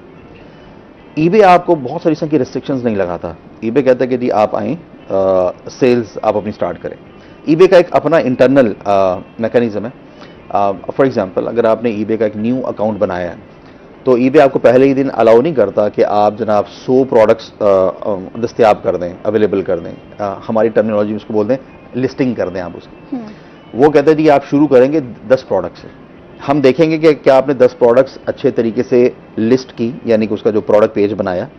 उसके बाद अगर आपको किसी कस्टमर ने ऑर्डर दिया है, अमेरिका में, ऑस्ट्रेलिया में, यूके में, जर्मनी में, अगर आपको किसी कस्टमर ने कोई ऑर्डर प्लेस किया है तो क्या आपने सही ऑर्डर भेजा उसे? क्या वो कस्टमर आपसे खुश है? क्या उसने आपको अच्छा फीडबैक दिया? अच्छा, अगर आप एक अच्छे तरीके से ईबे के रूल्स के मुताबिक सारा काम कर रहे हैं तो ईबे आपको लिस्टिंग लिमिट्स और दे देता है, यानी कि ईबे आपको और प्रोडक्ट्स लिस्ट करने की इजाज़त दे देता है।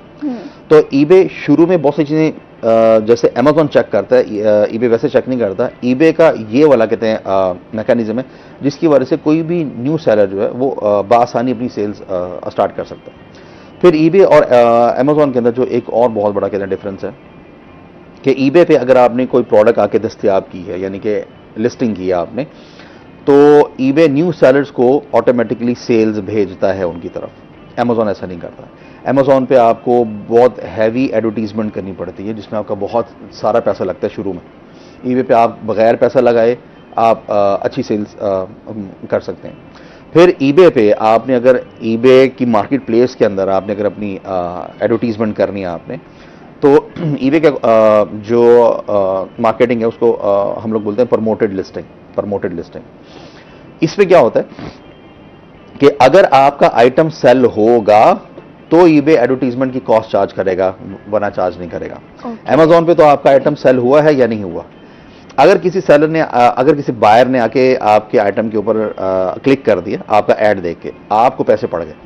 एक एक क्लिक आप 300, 400 रुपया, 250 रुपया, 200 रुपया देते हैं एक, चाहे वो उस पे अपना ऑर्डर प्लेस करता है या नहीं करता। ठीक है, मैं ये नहीं कह रहा कि Amazon is not a good market place, Amazon is a very good market place, लेकिन स्टार्टर्स के लिए नहीं। यानी कि ये ऐसे ही है कि अगर आप मुझसे पूछें कि BMW 7 सीरीज कोई अच्छी गाड़ी है तो मैं कहूँगा हाँ जी अच्छी गाड़ी है, लेकिन BMW 7 सीरीज 5.5, 6, 7 करोड़ की गाड़ी अफोर्ड कितने लोग करते हैं? अच्छा चलें जी, किसी ने एक दफ़ा पैसे जमा करके ले ली, उसके बाद उसकी मेंटेनेंस अफोर्ड करना छोटी बात नहीं है। अच्छा, लेकिन आप अगर मुझसे पूछते हैं कि जी BMW 7 series is a good car या Honda Civic is a good car, तो 7 series is a good car, लेकिन not in Multan, not in even not in कहते लाहौर। सिविक जो है उसकी कहते हैं मेंटेनेंस आसान है, कंफर्टेबल गाड़ी है, उसके कहते हैं पार्ट्स आसानी से कहते हैं मिल जाते हैं, और आम तौर पे जो मीडियोकर्स या आप कह लें कि अपर मिडिल क्लास जो है ये सिविक को बआसानी अफोर्ड कर लेती है। तो इसलिए if you are starting, start from eBay, उसके ऊपर आप एक अपना अच्छा बिजनेस कहते हैं बिल्ड करें। जब कोई 8-10 लाख महीने का कहते हैं बनाना शुरू कर दें, फिर आगे जाएं, अमेजोन पे भी जाएं फिर। तो ये और भी बहुत सारे डिफरेंसेस हैं, तो ये जरा कुछ आसान डिफरेंसेस थे जो जो जो कहते मैंने बताया। ईबे पर हम अपना अगर सेल्स अकाउंट बनाना चाहते हैं तो वो कैसे बनाएं? अच्छा, इसमें ना कहते हैं दो चीज़ें समझना ज़रूरी हैं। एक है कि ईबे का क्या रूल है, एक है कि असल में क्या होता है। ठीक है, यानी कि हम लोगों का एक्सपीरियंस क्या है। अब यानी कि अब मेरा नाम है ना कहते हैं कासिम सना रामी। तो इस वक्त समझा जाता है कि पाकिस्तान में मैं और जो मेरा ये जो इकोसिस्टम है सारा, तो हम लोग ईबे के ऊपर बहुत ज़्यादा एक्सपर्ट हैं और एक बहुत बड़ी कम्युनिटी कहते हैं लीड करते हैं हम लोग। कुछ 30 अरब से ज़्यादा की सेल्स हमारी जो फ़ैन फॉलोअर्स हैं ना, उन्होंने ईबे के ऊपर कहते कर दी हुई। तो अब ये बात मैंने इसलिए बताई कि हमारे एक्सपीरियंस को सीरियस लेना बड़ा ज़रूरी है। ठीक, ईबे तो ये कहता है कि जी आप ebay.com लिखें, उसके बाद कहते हैं जो वेबसाइट खुल गई, साइन अप के बटन के ऊपर कहते हैं क्लिक करें, जो ईबे आपसे 2-4 इन्फॉर्मेशन मांगता है वो इन्फॉर्मेशन दे दें, आपका अकाउंट बन जाएगा। लेकिन असल में 90% ऐसा नहीं होता। 90% ना, अगर आप ऐसा करते हैं तो आपके अकाउंट सस्पेंड होने के चांसेस होते हैं। अच्छा, अकाउंट की सस्पेंशन से कहते हैं बचने के लिए, न्यू अकाउंट की सस्पेंशन से बचने के लिए, जो अभी आप बिल्कुल कहते हैं क्रिएट कर रहे हैं, उसके लिए ये है कि आपने अपने कहते हैं लैपटॉप पर सिर्फ ebay.com ओपन करना है और आपने कोई अकाउंट क्रिएट नहीं कर रहे हैं। सिर्फ आपने ebay.com ओपन करके 3 से 7 दिन आपने मुख्तलिफ जो कहते प्रोडक्ट्स हैं उन पर क्लिक करना है, उनको खोलना है, उसकी कहते पिक्चर्स देखनी है, उसकी वो जो डिटेल्स हैं उसको देखना है। तो 3 से 7 दिन डेली 1 घंटा या इससे ज़्यादा आपने सिर्फ कहते सर्फिंग करनी है। ओके हो गया। अब जब आपने 3 से 7 दिन ये सर्फिंग कर ली, तो उसके बाद अब आप साइन अप के बटन पे क्लिक करके अपना अकाउंट क्रिएट करेंगे, जैसे आप जीमेल का अकाउंट कहते क्रिएट करते हैं। अब जब आप ये अकाउंट क्रिएट करने के लिए बैठे हैं, उस वक्त आपने ना जो बाहर अकाउंट क्रिएट करने के लिए जो भी तमाम चीज़ें हैं सारी एक साथ इनपुट करनी है। फॉर एग्जांपल, आपका फर्स्ट और लास्ट नेम वही एंटर करना है जो आपके आईडी कार्ड पे है या पासपोर्ट पे है, यानी कि जिसका आपको डॉक्यूमेंट शो कर सके। ओके हो गया। अच्छा जी, यानी कि उसका कोई प्रूफ शो कर सके। कभी ईबे पूछते हैं ना कि भाई तुमने अपना फर्स्ट नेम और लास्ट नेम ये लिखा था, लेकिन मुझे इसका प्रूफ दो कि ये तुम ही हो। राइट। अब अगर कहते हैं मेरा नाम अगर मेरे आईडी कार्ड पे है कासिम सना और मैं वहाँ पे ईबे में लिख देता हूँ कासिम रामे, और ईबे अगर मुझसे पूछता है कि जी मैं आपकी आइडेंटिटी चेक करना चाह रहा हूँ तो मुझे अपना कोई आइडेंटिटी कार्ड दो, और मैं कार्ड देता हूँ तो उस पर कासिम रामे नहीं लिखा हुआ, उस पर कासिम सना लिखा हुआ है, तो ईबे मेरा अकाउंट सस्पेंड कर देगा। राइट। तो आपने जो आपकी डॉक्यूमेंट के मुताबिक जो आपका फर्स्ट और लास्ट नेम है, राइट, अगर फॉर एग्जांपल आपके कहते हैं नाम के 4 हिस्से हैं, चौधरी, कासिम, सना, मतलब रामे, राइट। वैसे मैं चौधरी नहीं हूँ, एग्जाम्पल के तौर पे बता रहा हूँ। या कहते हैं मियाँ मोहम्मद कासिम सना, तो Mian Muhammad is your first name, Qasim Sana is your कहते लास्ट नेम। और अगर आपने अपना नाम लिख दिया मियाँ मोहम्मद कासिम फर्स्ट नेम में, तो सना आपका कहते हैं लास्ट नेम। अगर हम इसको बिल्कुल कहते हैं सिंपल रखें, आपके आईडी कार्ड पे अगर आपके नाम के 4 वर्ड्स हैं तो आप 2 को फर्स्ट नेम में डाल दें, 2 को कहते हैं लास्ट नेम के अंदर डाल दें। तो इस तरीके से आप कहते मैनेज कर सकते हैं। अगर 2 है तो 1 को पहला और 1 को दूसरा। और एक अच्छा, और कुछ लोग आ जाते हैं कि फॉर एग्जांपल हमारे ऑफिस में एक हमारे कहते मैनेजर हैं, उनका नाम उनके आईडी कार्ड पे सिर्फ अबूजर, आगे पीछे कुछ नहीं है। अच्छा। तो अब वो लोग फर्स्ट नेम में क्या लिखें, लास्ट नेम में क्या लिखें, तो वो फर्स्ट नेम में भी अबूजर और लास्ट नेम में भी अबूजर आएगा उनके। अच्छा, ये जब आपने अपना नाम एंटर कर लिया और आपने अपना ईमेल आईडी इंसर्ट कर लिया आपने, अब जब आपने अपना फर्स्ट नेम, लास्ट नेम और आपने यूज़र नेम और कहते पासवर्ड एंटर किया, आपका ना अकाउंट कहते हैं क्रिएट हो गया आपका। अच्छा, जैसे अब आपका अकाउंट क्रिएट हुआ है तो ईबे का जो पेज सामने खुला हुआ है, उसके ना लेफ्ट टॉप साइड पे जाएंगे तो वहाँ पे एक बटन है, उसको कहते हैं क्लिक करके सेटिंग्स का ऑप्शन ओपन हो जाता है। वहाँ पे अब आपने जाके अपना फ़ोन नंबर एंटर करना है और OTP आएगा, और OTP जो 1 टाइम पासवर्ड आता है, ठीक है। तो वो उसी वक्त अपने फ़ोन नंबर को आपने वेरीफाई करवा लेना है, अपने ईमेल आईडी को OTP आएगा आपके ईमेल आईडी पे, उसको कहते हैं वेरीफाई करवा लेना है। और उसके बाद ना आपसे ईबे कहेगा अपना एड्रेस एंटर करें। अब एड्रेस आपने वो एंटर करना है जिस एड्रेस का आप कोई प्रूफ दे सकें उसको बाद में, राइट। ओके, फॉर एग्जांपल अगर आपका कोई यानी कि यूटिलिटी बिल, एड्रेस और इसके बाद की चीजें हम जानेंगे। नई फाइजर ब्यूटी क्रीम जिसमें शामिल है ओमेगा 3, जिल्द की कोलेजन को बढ़ाता है, dilute your wrinkles. New Pfizer beauty cream, a product by Poonia brothers. खुशबुओं की तरह, तितलियों की तरह। जी सर, हम एड्रेस पे बात कर रहे थे। ईबे की अकाउंट क्रिएशन चल रही थी। अच्छा, एड्रेस हमने वही एंटर करना है जो हमारे किसी न किसी लैंडलाइन या पाइप्ड यूटिलिटी बिल पर मेंशन हो, या हमारे कहते हैं बैंक अकाउंट की जो स्टेटमेंट है उसके ऊपर अगर हमारा जो भी कोई एड्रेस कहते हैं मेंशन है, वो हमने एंटर करना है, और इसको हम लोग बोलते हैं प्राइमरी एड्रेस या रजिस्ट्रेशन एड्रेस बोलते हैं इसे। तो ये सारी चीज़ ना एक साथ करनी है, ये नहीं कि फर्स्ट टाइम लास्ट टाइम एक दफ़ा एंटर कर लिया, अकाउंट बन गया, फिर बाद में आए और बाद में आके एंट्री की, तो अकाउंट सस्पेंशन का कहते खतरा होता है। अच्छा, ये अब आपका सब कुछ हो गया। अब उसके बाद ना वो सेटिंग्स हैं, वहाँ पे एक जगह पे लिखा होता है पेमेंट्स के ऊपर आपने कहते क्लिक किया, तो अब आप जाके अपना डेबिट कार्ड या क्रेडिट कार्ड अटैच करेंगे, जो आपने ईबे से कोई बाइंग वगैरह करनी होती है उसके लिए। तो ये भी आपने उसी वक्त देयर एंड देन एक ही गो के अंदर ये वाली सारी एक्टिविटी करनी है। इससे ईबे को ऐसा लगता है कि आप एक प्रॉपर सीरियस कहते सेलर हैं या बायर हैं, और आप अपनी ये सारी एक्टिविटी, अपना कार्ड और सारी चीज़ें प्रॉपरली अटैच कर रहे हैं।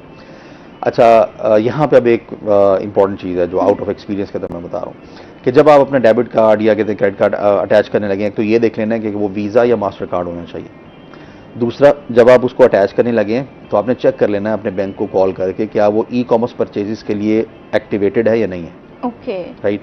आमतौर पे मिज़ान और यूबीएल एक आधा और बैंक है वो बाय डिफ़ॉल्ट एक्टिव होते हैं, लेकिन फिर भी बैंक की हेल्पलाइन पे कॉल करनी है और कॉल करके उसको पहले एक्टिवेट करवा लेना है, क्योंकि ईबे के साथ जैसे आप अटैच करते हैं तो ईबे उसको वेरीफाई करता है कि क्या ये एक्टिव है या नहीं है। सॉरी। अच्छा, यहाँ तक अब आपका ना बायर अकाउंट कहते हैं क्रिएटेड है। अब आप ना डेली उसके अंदर कहते हैं कुछ सर्फिंग वगैरह करें आप, यानी कि मुख्तलिफ प्रोडक्ट्स वगैरह को ओपन करके जैसे आप कहते देख रहे हैं। अब आपने अगर एक ही स्पीड में, यानी कि अगर आपने फौरी तौर पे जल्दी अगर आप अपना अकाउंट क्रिएट करना चाह रहे हैं, सेलर अकाउंट की बात करूं, अब अभी हम ईबे के सेलर अकाउंट तक नहीं पहुंचे, अभी हमने बायर अकाउंट क्रिएट किया है, जहां से हमने कहते बाइंग करनी। ठीक है। अब आपने ईबे का सेलर अकाउंट में उसको कन्वर्ट करने से पहले हम कहते हैं कि एक सिक्योरिटी लेयर है, अगर आप उसको ऐड कर लें तो सस्पेंशन के चांसेस तकरीबन खत्म हो जाते हैं। वो क्या है कि आपने 15 डेज या इससे ज़्यादा में $50 या इससे की ज़्यादा बाइंग करनी है 7 या इससे ज़्यादा ट्रांजैक्शंस के अंदर। एग्जांपल दे रहा हूँ इसकी कि आपने $50 की बाइंग करनी है, तो ये नहीं कि $50 की एक ही प्रोडक्ट, फॉर एग्जांपल कहता है स्मार्ट वॉच आपने जाके बाय करी, नहीं, $5 की कोई एक यूज बुक बाय कर लें, $10 का जनाब फॉर एग्जांपल कोई पोनियाँ हैं अपनी बेटियों के लिए कहते बाय कर लें, राइट। अच्छा, और वो आपको यहाँ पे पाकिस्तान में डिलीवर होंगी आपको। मैं वैसे ज़्यादा सजेस्ट करता हूँ कि ना आप अगर यूज जो बुक्स होती हैं ना, वो आप अगर कहते बाय करें तो वो जब कहते पाकिस्तान आती हैं तो उसके ऊपर कस्टम वगैरह भी नहीं पड़ता। Okay, right. अदरवाइज ऐसा भी होता है कि आप कोई एक आइटम बाय करते हैं फॉर एग्जांपल कहते हैं $10 का, और जब यहाँ पाकिस्तान पहुँचता है तो कस्टम वाले $10 और ऊपर ले लेते हैं आपसे, तो वो आपकी एक चीज़ जो तकरीबन कोई मतलब 3-1 हज़ार की पड़नी होती है आपको 6 हज़ार रुपये की पड़ जाती है आपको। तो यूँ आपने 7 ट्रांजैक्शंस के अंदर यानी कि 15 डेज या इससे ज़्यादा टाइम के अंदर बाइंग करनी है आपने। अच्छा, ये जब आपने बाइंग कर ली, अब आप इसको कहते हैं सेलर अकाउंट के अंदर अगर कन्वर्ट करेंगे तो सस्पेंशन के चांसेस यानी कि 2-3% ही रह जाएंगे, राइट। यानी कि अगर मैं ये कहूँ कि आपके सक्सेसफुल अकाउंट क्रिएशन के चांसेस जो है ना वो 90-95% तक चले जाते हैं। तो इस चीज़ का ध्यान रखते हुए आप अपना कहते हैं सेलर अकाउंट बनाएं, इंशाल्लाह वो अकाउंट बनेगा भी और चलेगा भी और आपको डॉलर्स भी देगा। ये आप बता रहे थे बाय करने का। ये ना कहते मैंने बायर अकाउंट बता देने के बाद फिर मैंने ये कहा उसको सेलर में कन्वर्ट कर लें। मैंने ये नहीं बताया कि मैंने ये नहीं बताया कि उसके स्टेप्स क्या हैं। अच्छा, उसके स्टेप्स भी ना कहते सेम ही है, आपने सिर्फ इसको कन्वर्ट करना है। हाँ, उसमें होता है कि ना राइट कहते टॉप साइड पे ना एक बटन होता है सेल का। सेल के ऊपर जैसे ही आप कहते क्लिक करते हैं, यानी कि ये जब आपने वो सारी बाइंग शेंग कर ली और 16 डेज हो गए अब आपको, तो जैसे आप सेल का कहते बटन दबाते हैं ना, तो ईबे अब आपको कहता है कि जी हाँ जी आपने क्या चीज़ सेल करनी है, उसकी स्पेसिफिकेशंस एंटर करें। तो आप वो स्पेसिफिकेशंस एंटर करते जाते हैं और जब आप बटन दबाते हैं ना कि इस लिस्टिंग को लाइव कर दें, यानी कि बेचने के लिए वो कर दें, एक्टिवेट कर दें, यानी कि लिस्टिंग को एक्टिवेट कर दें, तो उस वक्त ईबे कहता है आपसे कि हाँ जी अब मुझे ये बताओ कि जब ये चीज़ बिक गई तो इस चीज़ के बिकने के जो पैसे हैं वो मैं तुम्हें कहां पर भेजूं, किस अकाउंट में भेजूं। अब वो अकाउंट अटैच करो, ठीक हो गया। तो इस चीज़ को हम लोग बोलते हैं कि पे आउट मेथड, कि पे आउट तुमने कहां पे रिसीव करना है। अच्छा जी, अब वो जो पे आउट आपने जहां पे रिसीव करना है ना, अगर आप अकाउंट बना रहे होते हैं पाकिस्तान से, ठीक है, तो पाकिस्तान से पे आउट मेथड जो है वो आपने शायद नाम सुना होगा पेनियर का। पेनियर ऑडियंस में से अक्सर लोगों ने सुना होगा। payoneer.com पर जाकर सिंपली पेनियर का अकाउंट, जैसे जीमेल का पाकिस्तान से भी इसकी सेल परचेज अकाउंट हम इसका यहाँ से कर सकते हैं, ईबे का बेपनाह कर सकते हैं, बेपनाह कर सकते हैं, और बहुत सारे लोग कर रहे हैं। और इस वक्त पाकिस्तानी जो है कोई $30 मिलियन से भी कहीं ज़्यादा की सेल्स करते हैं इसके ऊपर, जो पाकिस्तानी डिटेल्स पे बने हुए अकाउंट्स होते हैं। अच्छा, अब यानी कि आपने सिंपली कहते हैं payoneer.com पे जाके अपना अकाउंट कहते हैं क्रिएट कर लेना है। अब वो आपसे थोड़ी सी ना कुछ डिटेल्स वगैरह मांगते हैं, वो इंसर्ट करें। अब जो पेनियर का अकाउंट बन गया, तो जब अब ईबे की ये लिस्टिंग आप लाइव करने लगे ना, तो इसने आपसे कहा है कि जी अब आप अपने पे आउट मेथड की डिटेल एंटर करें। तो वहाँ पे आपने जाके अपना पेनियर का जो यूज़र आईडी है और जो पासवर्ड है वो एंटर कर देना है। आपका पेनियर अकाउंट और ईबे अकाउंट कनेक्ट हो जाएगा, ठीक हो गया। ईमेल आ जाती है उसकी थोड़ी ही देर के अंदर आपको, अगर कोई ग्लिच ना हो। नॉर्मली नहीं होता, नॉर्मली ये चीज़ कहते हैं स्मूथ चलती है। अब जनाब अब आपका सेलर अकाउंट रेडी है, अब आप कोई भी चीज़ कहते हैं बेच सकते हैं। अब यहाँ पे ना एक बड़ा मजे का वाकया मेरे ज़हन में आ गया। हमने जब ईबे के ऊपर सेल्स वगैरह स्टार्ट की थी तब पाकिस्तान से ईबे का अकाउंट नहीं बनता था, तो हम ऑब्वियसली बात है ओवरसीज पाकिस्तानी या गोरों को सर्विसेज देते थे, उनके अकाउंट्स के ऊपर सेल्स करते थे, और फिर हम उनके पार्टनर्स बन गए। फिर हमने भी बहुत पैसा कमाया, अभी भी कमाते हैं अल्हम्दुलिल्लाह। अच्छा, जब पाकिस्तान से ईबे का अकाउंट बनना शुरू हुआ ना, तो मैंने पाकिस्तानी डिटेल्स के ऊपर अपना ईबे का अकाउंट कहते हैं क्रिएट किया। अब मैं सोच रहा हूँ कि यार मैं क्या लिस्ट करूँ, तो मेरे घर में ना कहते हैं कैसियो का एक ख़राब कैलकुलेटर पड़ा हुआ था। अच्छा, ठीक हो गया। तो मैंने उस ख़राब कैलकुलेटर की कहते पिक्चर ली, और वो पिक्चर लेके उस पर अपलोड कर दिया, और मैंने बताया उन्हें कि ये ख़राब कैलकुलेटर है, ठीक हो गया। और उसकी प्राइस रखी थी मैंने $4, और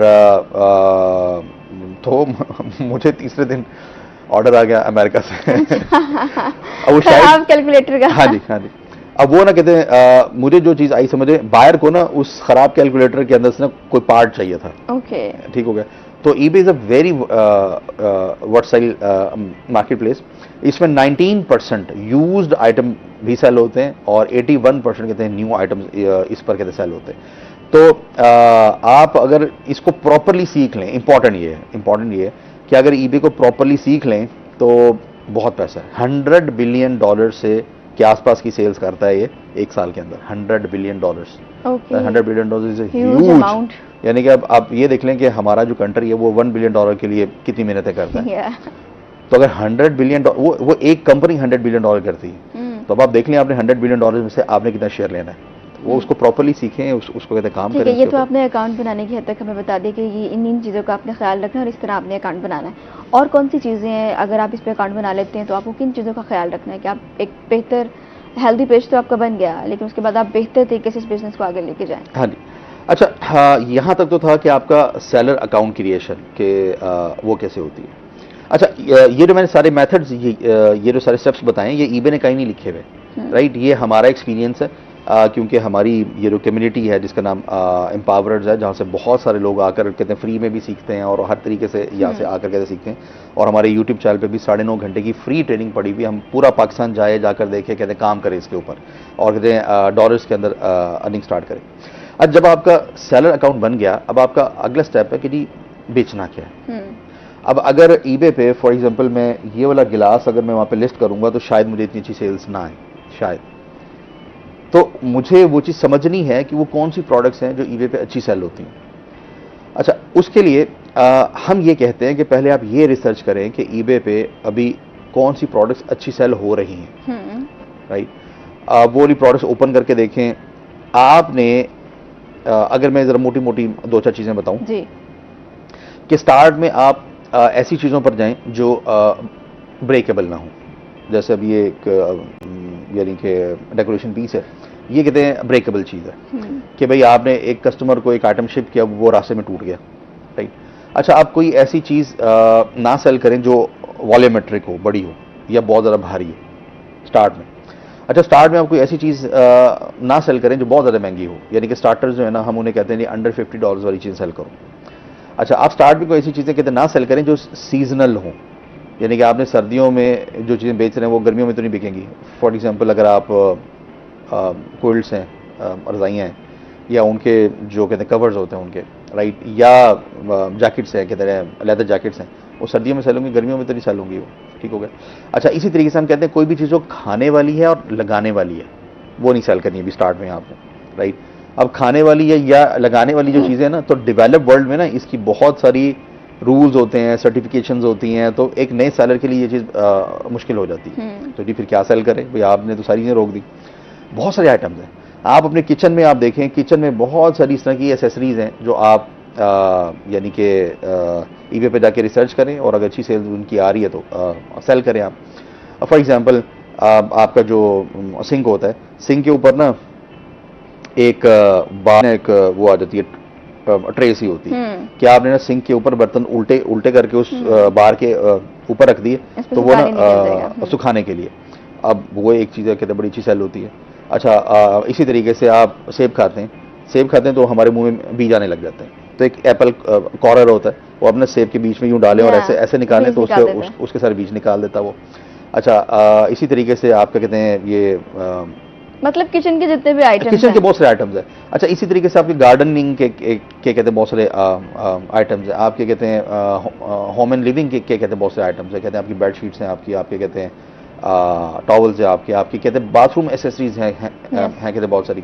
फिर आप कभी कैंपिंग करने के लिए आउटडोर जाते हैं आप, राइट, उसकी कहते हैं बहुत सारी चीजें। ठीक है, और कौन सी चीजें इस पे बात करते हैं, लेकिन यह वक्त होता है ब्रेक का। जब ब्रेक से वापस आएंगे तो फिर जानते हैं, छोटे से ब्रेक के बाद वापस आ रहे हैं।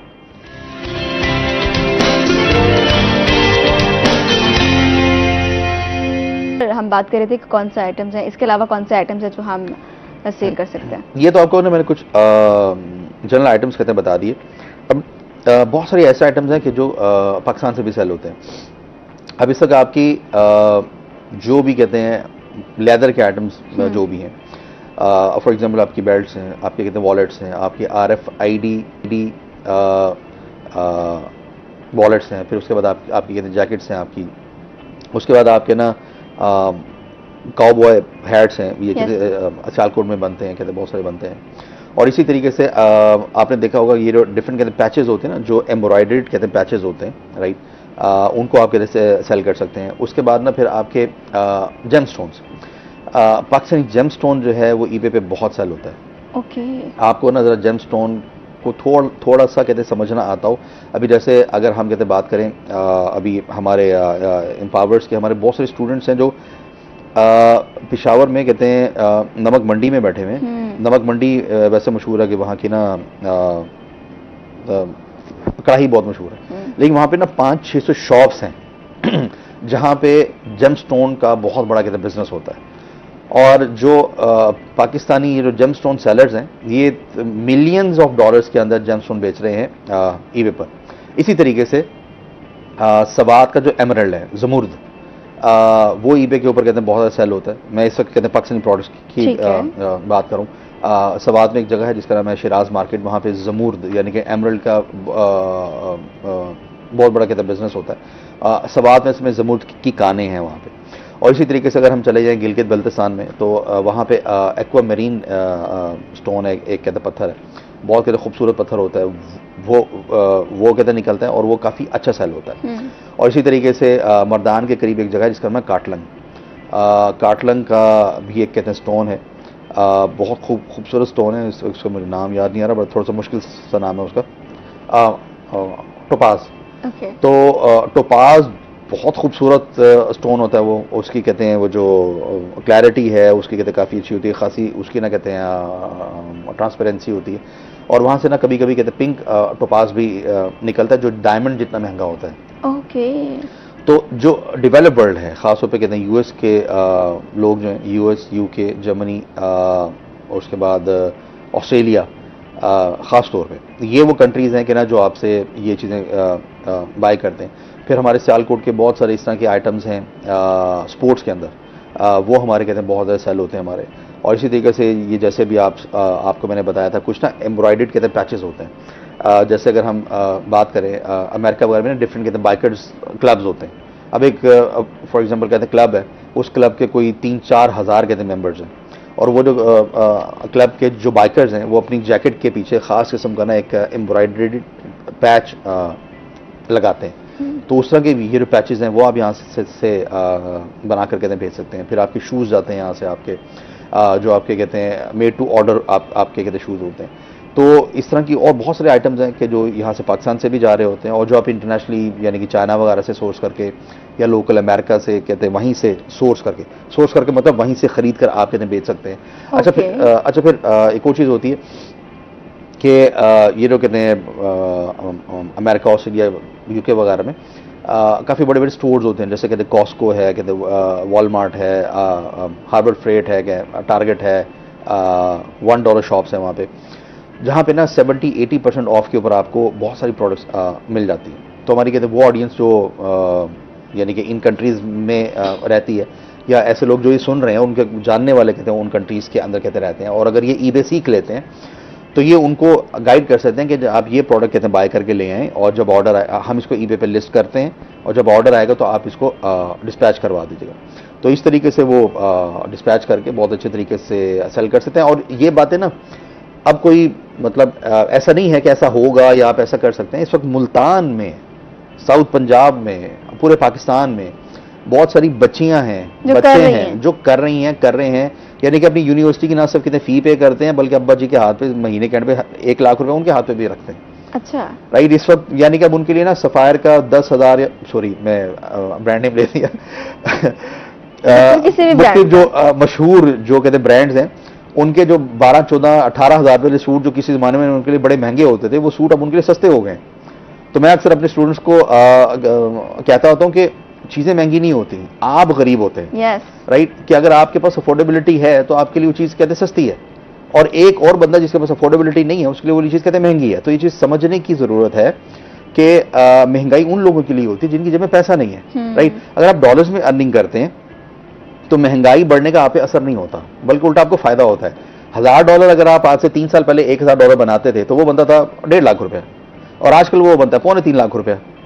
तो अब अगर आप $2,000 अगर आपकी अर्निंग हो जाए तो आप 5.5 लाख रुपया अर्न करेंगे। मुल्तान में बैठे हुए, साउथ पंजाब में बैठे हुए, पाकिस्तान में बैठे हुए एक बच्चा अगर 5.5 लाख रुपया कमाना शुरू कर दे तो अगले 10 साल में वो बच्चा कहाँ जा सकता है। और कोई बंदा वो फॉर एग्जांपल कहीं पे अगर कहते हैं टीचर हैं, कोई 60-70 हज़ार रुपये सैलरी लेते हैं, या किसी बैंक के अंदर जॉब कर रहे हैं, वहाँ पे कोई 60-70 हज़ार रुपये सैलरी लेते हैं, और ईबे सीख कर 1-1.5 लाख रुपये एक्स्ट्रा कमाना शुरू कर दें तो मतलब उनकी लाइफ अच्छी हो जाएगी ना उनकी। हमारी अगर कोई पढ़ी लिखी ऐसी खातून है जो अब हाउस वाइफ हैं, घर में बैठी हैं, बच्चों को देखती है, और वो घर की जिम्मेदारियों की वजह से कहीं जॉब के लिए जा नहीं सकती, तो उनको तो सिर्फ एक लैपटॉप चाहिए और प्रॉपरली ईबे सीखा हुआ हो, और जनाब वो घर में बैठ के काम करें। जैसे हमारी बहुत सारी स्टूडेंट्स जो हाउस वाइफ्स हैं, जो सब घरों के अंदर बैठी काम कर रही हैं, 60-70 हज़ार, लाख, 1.5 लाख रुपये बनाना उनके लिए कोई मसला नहीं है। इधर दूध बॉयल करने के लिए रखा हुआ है, इधर शेल्फ पे उन्होंने रखा हुआ लैपटॉप, दोनों काम साथ साथ चल रहे हैं उनके। तो अब तो सिर्फ अब अगर कोई बंदा या कोई बंदी रिगार्डलेस ऑफ हर एज और कहते हैं क्वालिफिकेशन, अगर अब वो अर्निंग वाली साइड पर नहीं आते तो उनकी सुस्ती के अलावा और कोई चीज़ नहीं है। ठीक हो गया। इसमें इम्पॉर्टेंट चीज़ ये भी है कि आप कस्टमर को कैसे डील करते हैं, तो ईबे पर आपने कस्टमर को कैसे डील करना है? हाँ जी, ये चीज़ कहते हैं बहुत इंपॉर्टेंट है। सबसे पहले ये कि ईबे पर ईमानदारी से जितना आप काम करेंगे उतना आपका लॉन्ग टर्म और बड़ा काम होगा। ये ईबे पर भी है और ये आम लाइफ में भी है। और ऑब्वियसली बात है, हमारे नबी सल्लल्लाहु अलैहि वसल्लम ने भी कहा कि एक जो कहते ताजिर है उसको कहते बहुत ज़्यादा ईमानदार होना इंपॉर्टेंट है बहुत ज़्यादा। तो पहले तो आप जो चीज़ बेच रहे हैं, यानी कि जिस चीज़ की आपने पिक्चर लगाई हुई है, इमेजेस लगे हुए, यानी कि जिसको हम लोग बोलते हैं लिस्टिंग इमेजेस, वही चीज़ आपको सेल करनी है। जो आपने अपने टाइटल के अंदर लिखा हुआ है वही चीज़ आपको सेल करनी है। जो अपने डिटेल्स में डिस्क्रिप्शन के अंदर बताया हुआ है वही चीज़ आप देंगे। ठीक हो गया। अच्छा, अब जब ऑर्डर आ गया और आपने अपना वाला ऑर्डर कहते शिप कर दिया, तो आप कस्टमर को साथ में मैसेज भी कहते भेज सकते हैं। ऑप्शन होता है कि क्या आपको ऑर्डर हमारा रिसीव हो गया। अगर ऑर्डर कहते रिसीव हो गया, क्या आपको अगर इसके अंदर कोई चैलेंज है, कोई मसला है, तो वी आर हेयर, आप हमें कहते बता सकते हैं। और आप आमतौर पर जब ईबे पे अपनी लिस्टिंग करते हैं, यानी कि प्रोडक्ट पेज बनाते हैं, तो उसमें आप ये चीज़ कहते मेंशन करते हैं कि भाई 30 डेज़ कहते मनी बैक गारंटी है। अगर आपको 30 डेज़ में भी ये चीज़ नहीं समझ में आएगी तो आप हमें कहते वापस भेज दीजिएगा। और डेवलप वर्ल्ड के लोग आमतौर पे कोई मसला ना हो तो आपको कहते रिटर्न नहीं करते होते। बहुत कम इस तरह का होता है कि कोई एक आधा स्कैमर होता है, 1000 में कोई एक आधा बंदा जो जानबूझ के आपको तंग करता है। But by and large in countries में आपको कहते लोग तंग नहीं करते। खासतौर पर ऑस्ट्रेलिया में तो आपको कहते बिल्कुल भी तंग नहीं करते। अच्छा, अब अगर किसी बायर को, किसी कस्टमर को अगर कोई मसला आ भी गया, फॉर एग्जांपल उसने ना जनाब कहते बेल्ट ऑर्डर की थी और वो बेल्ट उसको डिलीवर हुई, तो उसने कहा कि यार ये बेल्ट जब मुझे ना कहते डिलीवर हुई है तो इस बेल्ट पे ना एक जगह के ऊपर एक थोड़ा सा निशान पड़ा हुआ है, स्क्रैच हुआ है, स्क्रैच है, तो जी मैं तो नहीं रखना चाहता, मैं तो जी ये कहते वापस करना चाहता हूँ। अब हमने उसको बताया कि जब हमने भेजी तो बिल्कुल ठीक थी। अब रास्ते में कोरियर आपके पास आते आते अगर कोई मसला हो गया होगा तो ये हमारा फॉल्ट नहीं है, लेकिन फिर भी वी आर हेयर, हम आपको कहते सर्व करने के लिए बैठे। तो आप अगर चाहते हैं कि अगर आप हमें रिफंड करना चाहते हैं, आप हमें कहते हैं रिफंड कर दें, हम आपके सारे पैसे वापस दे देंगे। ओके, रिफंड की पॉलिसी भी इसमें है कि अगर कुछ ब्रेक हो जाती है, या आपको चीज पसंद नहीं आती है, आप उसको वापस करना चाहते हैं। हाँ जी। अच्छा, हम फिर कहते हैं कि यार एक और चीज़ ये है कि keep this product with you, और हम आपको पार्शियल रिफंड कर देते हैं। यानी कि फॉर एग्जांपल अगर आपकी ये $20 की थी तो हम आपको $10 भेज देते हैं आपको एज अ कंपनसेशन। और ये इतना बड़ा कहते हैं स्क्रैच नहीं है, मतलब आप बेल्ट को पहनेंगे तो वैसे भी इस स्क्रैच ने बेल्ट की अंदर वाली साइड पे आना है। तो ये ना डिफरेंट ना सिनेरियोज होते हैं। आप उन्हें इस सिनेरियोज को एनालाइज करके अपने कस्टमर को कहते हैं बेस्ट सर्विस देना बहुत इंपॉर्टेंट है, क्योंकि ईबे की अकाउंट क्रिएशन, उसके बाद राइट कहते हैं प्रोडक्ट हंटिंग, उसके बाद जनाब अच्छी फली लिस्टिंग करके, ऑर्डर प्रोसेसिंग करके, सारी चीज़ें करके फिर जिस चीज़ ने आपके बिजनेस को लॉन्ग टर्म लेकर चलना है ना, वो ये है कि आप कस्टमर सपोर्ट कितनी अच्छी करते हैं। तो आपके कस्टमर्स को हैप्पी रखना बहुत इंपॉर्टेंट है। आपके कस्टमर का मैसेज आया, फौरी आपका कहते हैं रिप्लाई जाना चाहिए उससे, राइट।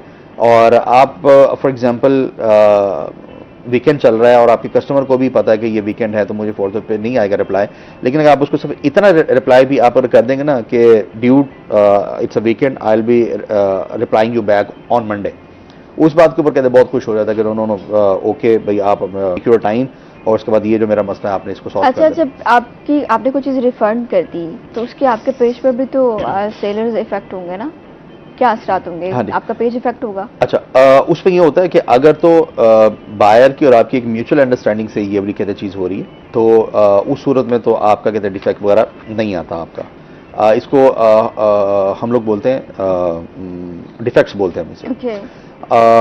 और एक और चीज़ होती है जिसे हम लोग बोलते हैं फीडबैक।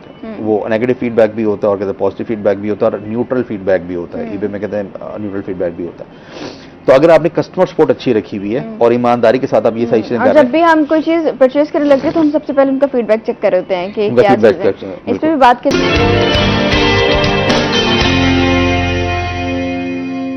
का कि लैपटॉप होना जरूरी है, मोबाइल से भी कर सकते हैं? नहीं, मतलब किसी हद तक कहते किया जा सकता है, लेकिन जब आपने जंग में जाना है तो आपके पास पे गन होनी चाहिए, राइट।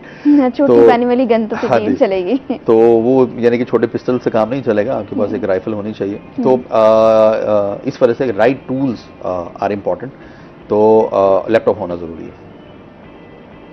और अगर किसी बंदे का ये एक्सक्यूज है ना कि जी मेरे पास कहते हैं लैपटॉप नहीं है, तो आप उसके ना मोबाइल फ़ोन को देखें।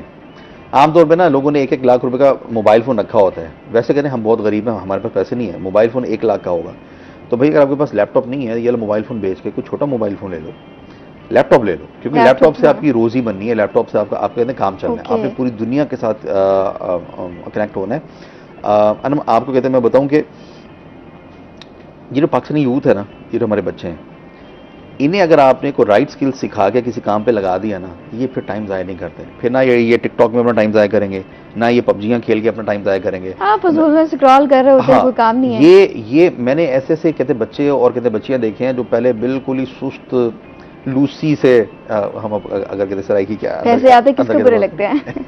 हाँ जी, पैसे आते किसको बुरे लगते हैं? अच्छा, जैसे ही वो अपना पहला डॉलर बनाते हैं ना, उसके बाद तो वो उनको बनता है यार ये इतना एक्टिव बच्चा था यार, ये इसने तो हैरान कर दिया इसने।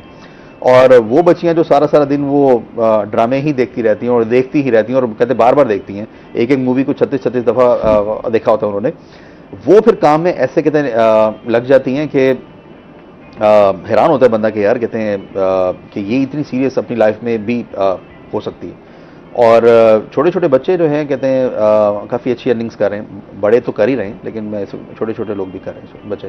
ठीक है, आप किसी पेज से कुछ खरीदना चाहते हैं, आपको अगर फीडबैक में चीज़ें कमेंट्स लोगों के अच्छे मिल रहे हैं तो आप इजीली उसको परचेज कर सकते हैं, अगर नहीं है तो फिर आपको सोचना है। ऑब्वियसली ऐसे ही होता है। ठीक हो गया। इसके साथ फ्रॉड से बचने के लिए, क्योंकि बहुत से लोगों के साथ फ्रॉड भी हो जाता है, तो उससे बचने के लिए क्या चीज़ें देखनी है? हाँ जी, जब आप एज अ सेलर जब आप कुछ चीज़ें वगैरह सेल कर रहे होते हैं तो चांसेस होते हैं कि भाई कोई बंदा आपको ऑर्डर प्लेस करे और जब आपका ऑर्डर उसको डिलीवर हो जाए, शिप हो जाए, तो वो उसके बाद इनकार कर दे कि जी मुझे तो शिप ही नहीं हुआ। आमतौर पे जिन कंट्रीज़ में ईबे एक्टिवली काम करता है, वैसे तो ईबे 190 मुल्कों में है, लेकिन हम कहते हैं कि आप यूके, यूएस, ऑस्ट्रेलिया और जर्मनी, इन 4 मार्केट्स को ही कहते हैं मेनली फोकस करें, क्योंकि इसमें ही अच्छा खासा काम है आपके पास। अच्छा, यहाँ की जो कोरियर सर्विसेज हैं, ये जब कोई आइटम किसी यूज़र को कहते हैं डिलीवर करती हैं उसके घर पे, तो ये आमतौर पे उसकी पिक्चर भी ले लेते होते हैं, राइट। अगर कभी कोई यूज़र घर पे नहीं है तो उनके घर के बाहर कहते रख जाते हैं और उसकी ना कहते पिक्चर ले लेते हैं या साथ नेबर को दे देते हैं, अगर उसके साथ ना राब्ता ना हो तो डिलीवरी वाला सबूत होता है। तो अगर कभी कोई कस्टमर यूं थोड़ा सा सियाना बनने की कोशिश करता है तो हम उसको दिखा देते हैं कि भाई ये देखो ये ट्रैकिंग आईडी है, इसके ऊपर कहते हैं डिलीवर्ड शो हो रहा है, अगर तुमने ये वाला काम किया तो मैं ईबे को रिपोर्ट कर दूंगा। और ईबे फिर आप दोनों की बात सुनता है, और अगर आप एनएफ सबूत उनको दे दें तो ईबे फिर आपके हक में दे देता है फैसला, और उसके अगेंस्ट कहते फैसला दे देता है। अभी अगर आपको कहते मैं एक चीज़ बताऊं कि हमारे कहते नेटवर्क के अंदर यानी कि मेरे स्टूडेंट तो नहीं है, लेकिन ना कहते मेरे क्लाइंट है, $7 मिलियन एक साल की सेल्स है उनकी ईबे पे। $7 मिलियन को आप जब रुपीज़ में कन्वर्ट करते हैं तो ये तकरीबन कोई 1.25 अरब रुपए से ज़्यादा की सेल्स बन जाती हैं। और ईबे के 5 अकाउंट्स थे उनके, राइट, और यूज्ड आइटम सेल करते थे अमेरिका में। ठीक हो गया। अभी कहते हैं एक हमारा स्टूडेंट है एम्पावर्स का, लाहौर का है, वो अपने पाकिस्तानी अकाउंट पे एक पाकिस्तानी प्रोडक्ट खुद बनवाता है, डिज़ाइन करवाता है और गोरों को बेचता है वो। और महीने का, वो अकेला लड़का, कोई टीम नहीं है उसकी, एक अकेला लड़का एक अकाउंट से $1 मिलियन पर मंथ या इससे ज़्यादा बना रहा होता है। हम कहते हैं यार छोड़ दो, मैं अभी 1 मिलियन की, $7 मिलियन की बात नहीं कर रहा यार, 1 लाख तो बनाना शुरू कर दो, खुदा का वास्ता। 1 लाख रुपए यानी कि तकरीबन कोई यानी कि $320-30 बनते हैं सारे, या $350 बनते हैं। $350 तो यार महीने का कहते हैं बनाना शुरू कर दो, राइट। हम कहते हैं कि भाई इस वक्त आप सब लोग कम से कम 1 लाख तो बनाना शुरू करें, क्योंकि जब 1 लाख रुपया पर मंथ बनाना शुरू करने पे आ जाते हैं ना, यानी कि जब स्किल लेवल वो आ जाता है कि जहां पे आप 1 लाख रुपया महीना बना रहे होते हैं, वहां आके फिर दिमाग चलना शुरू हो जाता है, आगे जाना आसान हो फिर आगे जाना आसान हो जाता है। फिर जेब में तरह पैसे आ रहे होते हैं तो बंदा कहता है यस ये चीज़ कहते हैं काम करती है। आपकी जेब में मंथली कितने पैसे आते हैं? मैं इस चीज़ का ना यानी कि जैसे प्रोग्राम एंड होगा तो आपको मैं बता दूंगा, क्योंकि देयर आर हाई चांसेस कि FBR या कुछ और लोग भी इसको कहते देख रहे हो। लेकिन हमारी जेबों में मेनली ऑस्ट्रेलियन डॉलर्स आते हैं, USD आते हैं या यूनाइटेड स्टेट डॉलर्स, और GBP यानी कि ग्रेट ब्रिटेन पाउंड्स। तो 3 हमारे पास कहते हैं करेंसीज आती है। रुपीज़ में हम लोग काम ही नहीं करते। ओके, जबरदस्त। आपका एक्सपीरियंस ईबे पर सबसे बड़ी कामयाबी आपकी क्या रही जो आप शेयर करना चाहें? मेरी ये जो कामयाबी है ना, वो ये कि इस वक्त वो पाकिस्तान में कोई नहीं कर रहा था, तो पाकिस्तानियों को ईबे पर लाने वाले कासिम सना रामे की टीम, एम्पावरर्स, हम लोग हैं अल्हम्दुलिल्लाह। और जैसे कि मैंने अभी जिक्र भी किया था कि हमारे इस वक्त जो फ़ैन फॉलोअर्स स्टूडेंट्स और ये जो 6 शहरों में जो हमारे इंक्यूबेटर्स हैं और हमारा यूट्यूब चैनल के जो हमारे स्टूडेंट्स हैं, तो इस वक्त हम 10,000 से ज़्यादा लोगों को एम्पावर कर चुके हैं कि माशाल्लाह से 1 लाख रुपये पर मंथ या इससे ज़्यादा कमा रहे हैं, यानी कि इतना सारा पैसा पाकिस्तान में लेकर आ रहे हैं वो। और इसी तरीके से ये सब लोग तकरीबन कोई 30 अरब रुपए से ज़्यादा की सेल्स कर चुके हैं ईबे पर, अपने पाकिस्तानी अकाउंट्स पर या अपने जो इनके बाहर जो इनके कहते हैं क्लाइंट्स हैं यूके में, यूएस में, ऑस्ट्रेलिया में, तो उनके अकाउंट्स के ऊपर कहते हैं ये वाली सेल्स को 30 अरब रुपए से ज़्यादा की करवा चुके हैं। और ये सब कुछ जो है कहते हैं ऐसा तो नहीं था कि हमारे पास कोई बहुत बड़ी इन्वेस्टमेंट थी या गवर्नमेंट ने हमारे साथ कोई कॉन्ट्रैक्ट किया कि भी आप एम्पावरमेंट करो। एक सोच थी, अल्लाह से दुआ की, बिस्मिल्लाह किया, लोगों को भी एम्पावर किया और अपने भी बिजनेसेस बनाए हमने अल्हम्दुलिल्लाह। तो ये हमारी अल्लाह का शुक्र है बहुत बड़ी कामयाबी है कि पाकिस्तानियों को हम इसके ऊपर ले आए हैं। और अभी तक हमारा कहते फोकस है कि 31 दिसंबर 2027 तक इंशाल्लाह हमने 1 लाख पाकिस्तानियों को एम्पावर करना है कि वो कम से कम $1,000 या इससे ज़्यादा पाकिस्तान में लाना शुरू करें, और ये बनता है $1.14 बिलियन। तो हमने थोड़ा चैलेंजिंग है, लेकिन हमारा फोकस है कि इंशाल्लाह हमारे थ्रू एम्पावर्स के थ्रू $1.14 बिलियन हर साल पाकिस्तान में आना चाहिए। Okay, thank you very much sir, बहुत शुक्रिया, बहुत इन्फॉर्मेशन आपने हमारे साथ शेयर की और इंशाल्लाह जो आपका मिशन है इस पर आप जरूर कामयाब होंगे। इसी के साथ प्रोग्राम का वक्त खत्म हो गया, आपसे मुलाकात करेंगे मंडे को, तब तक दीजिए इजाज़त, अल्लाह ने के बाद।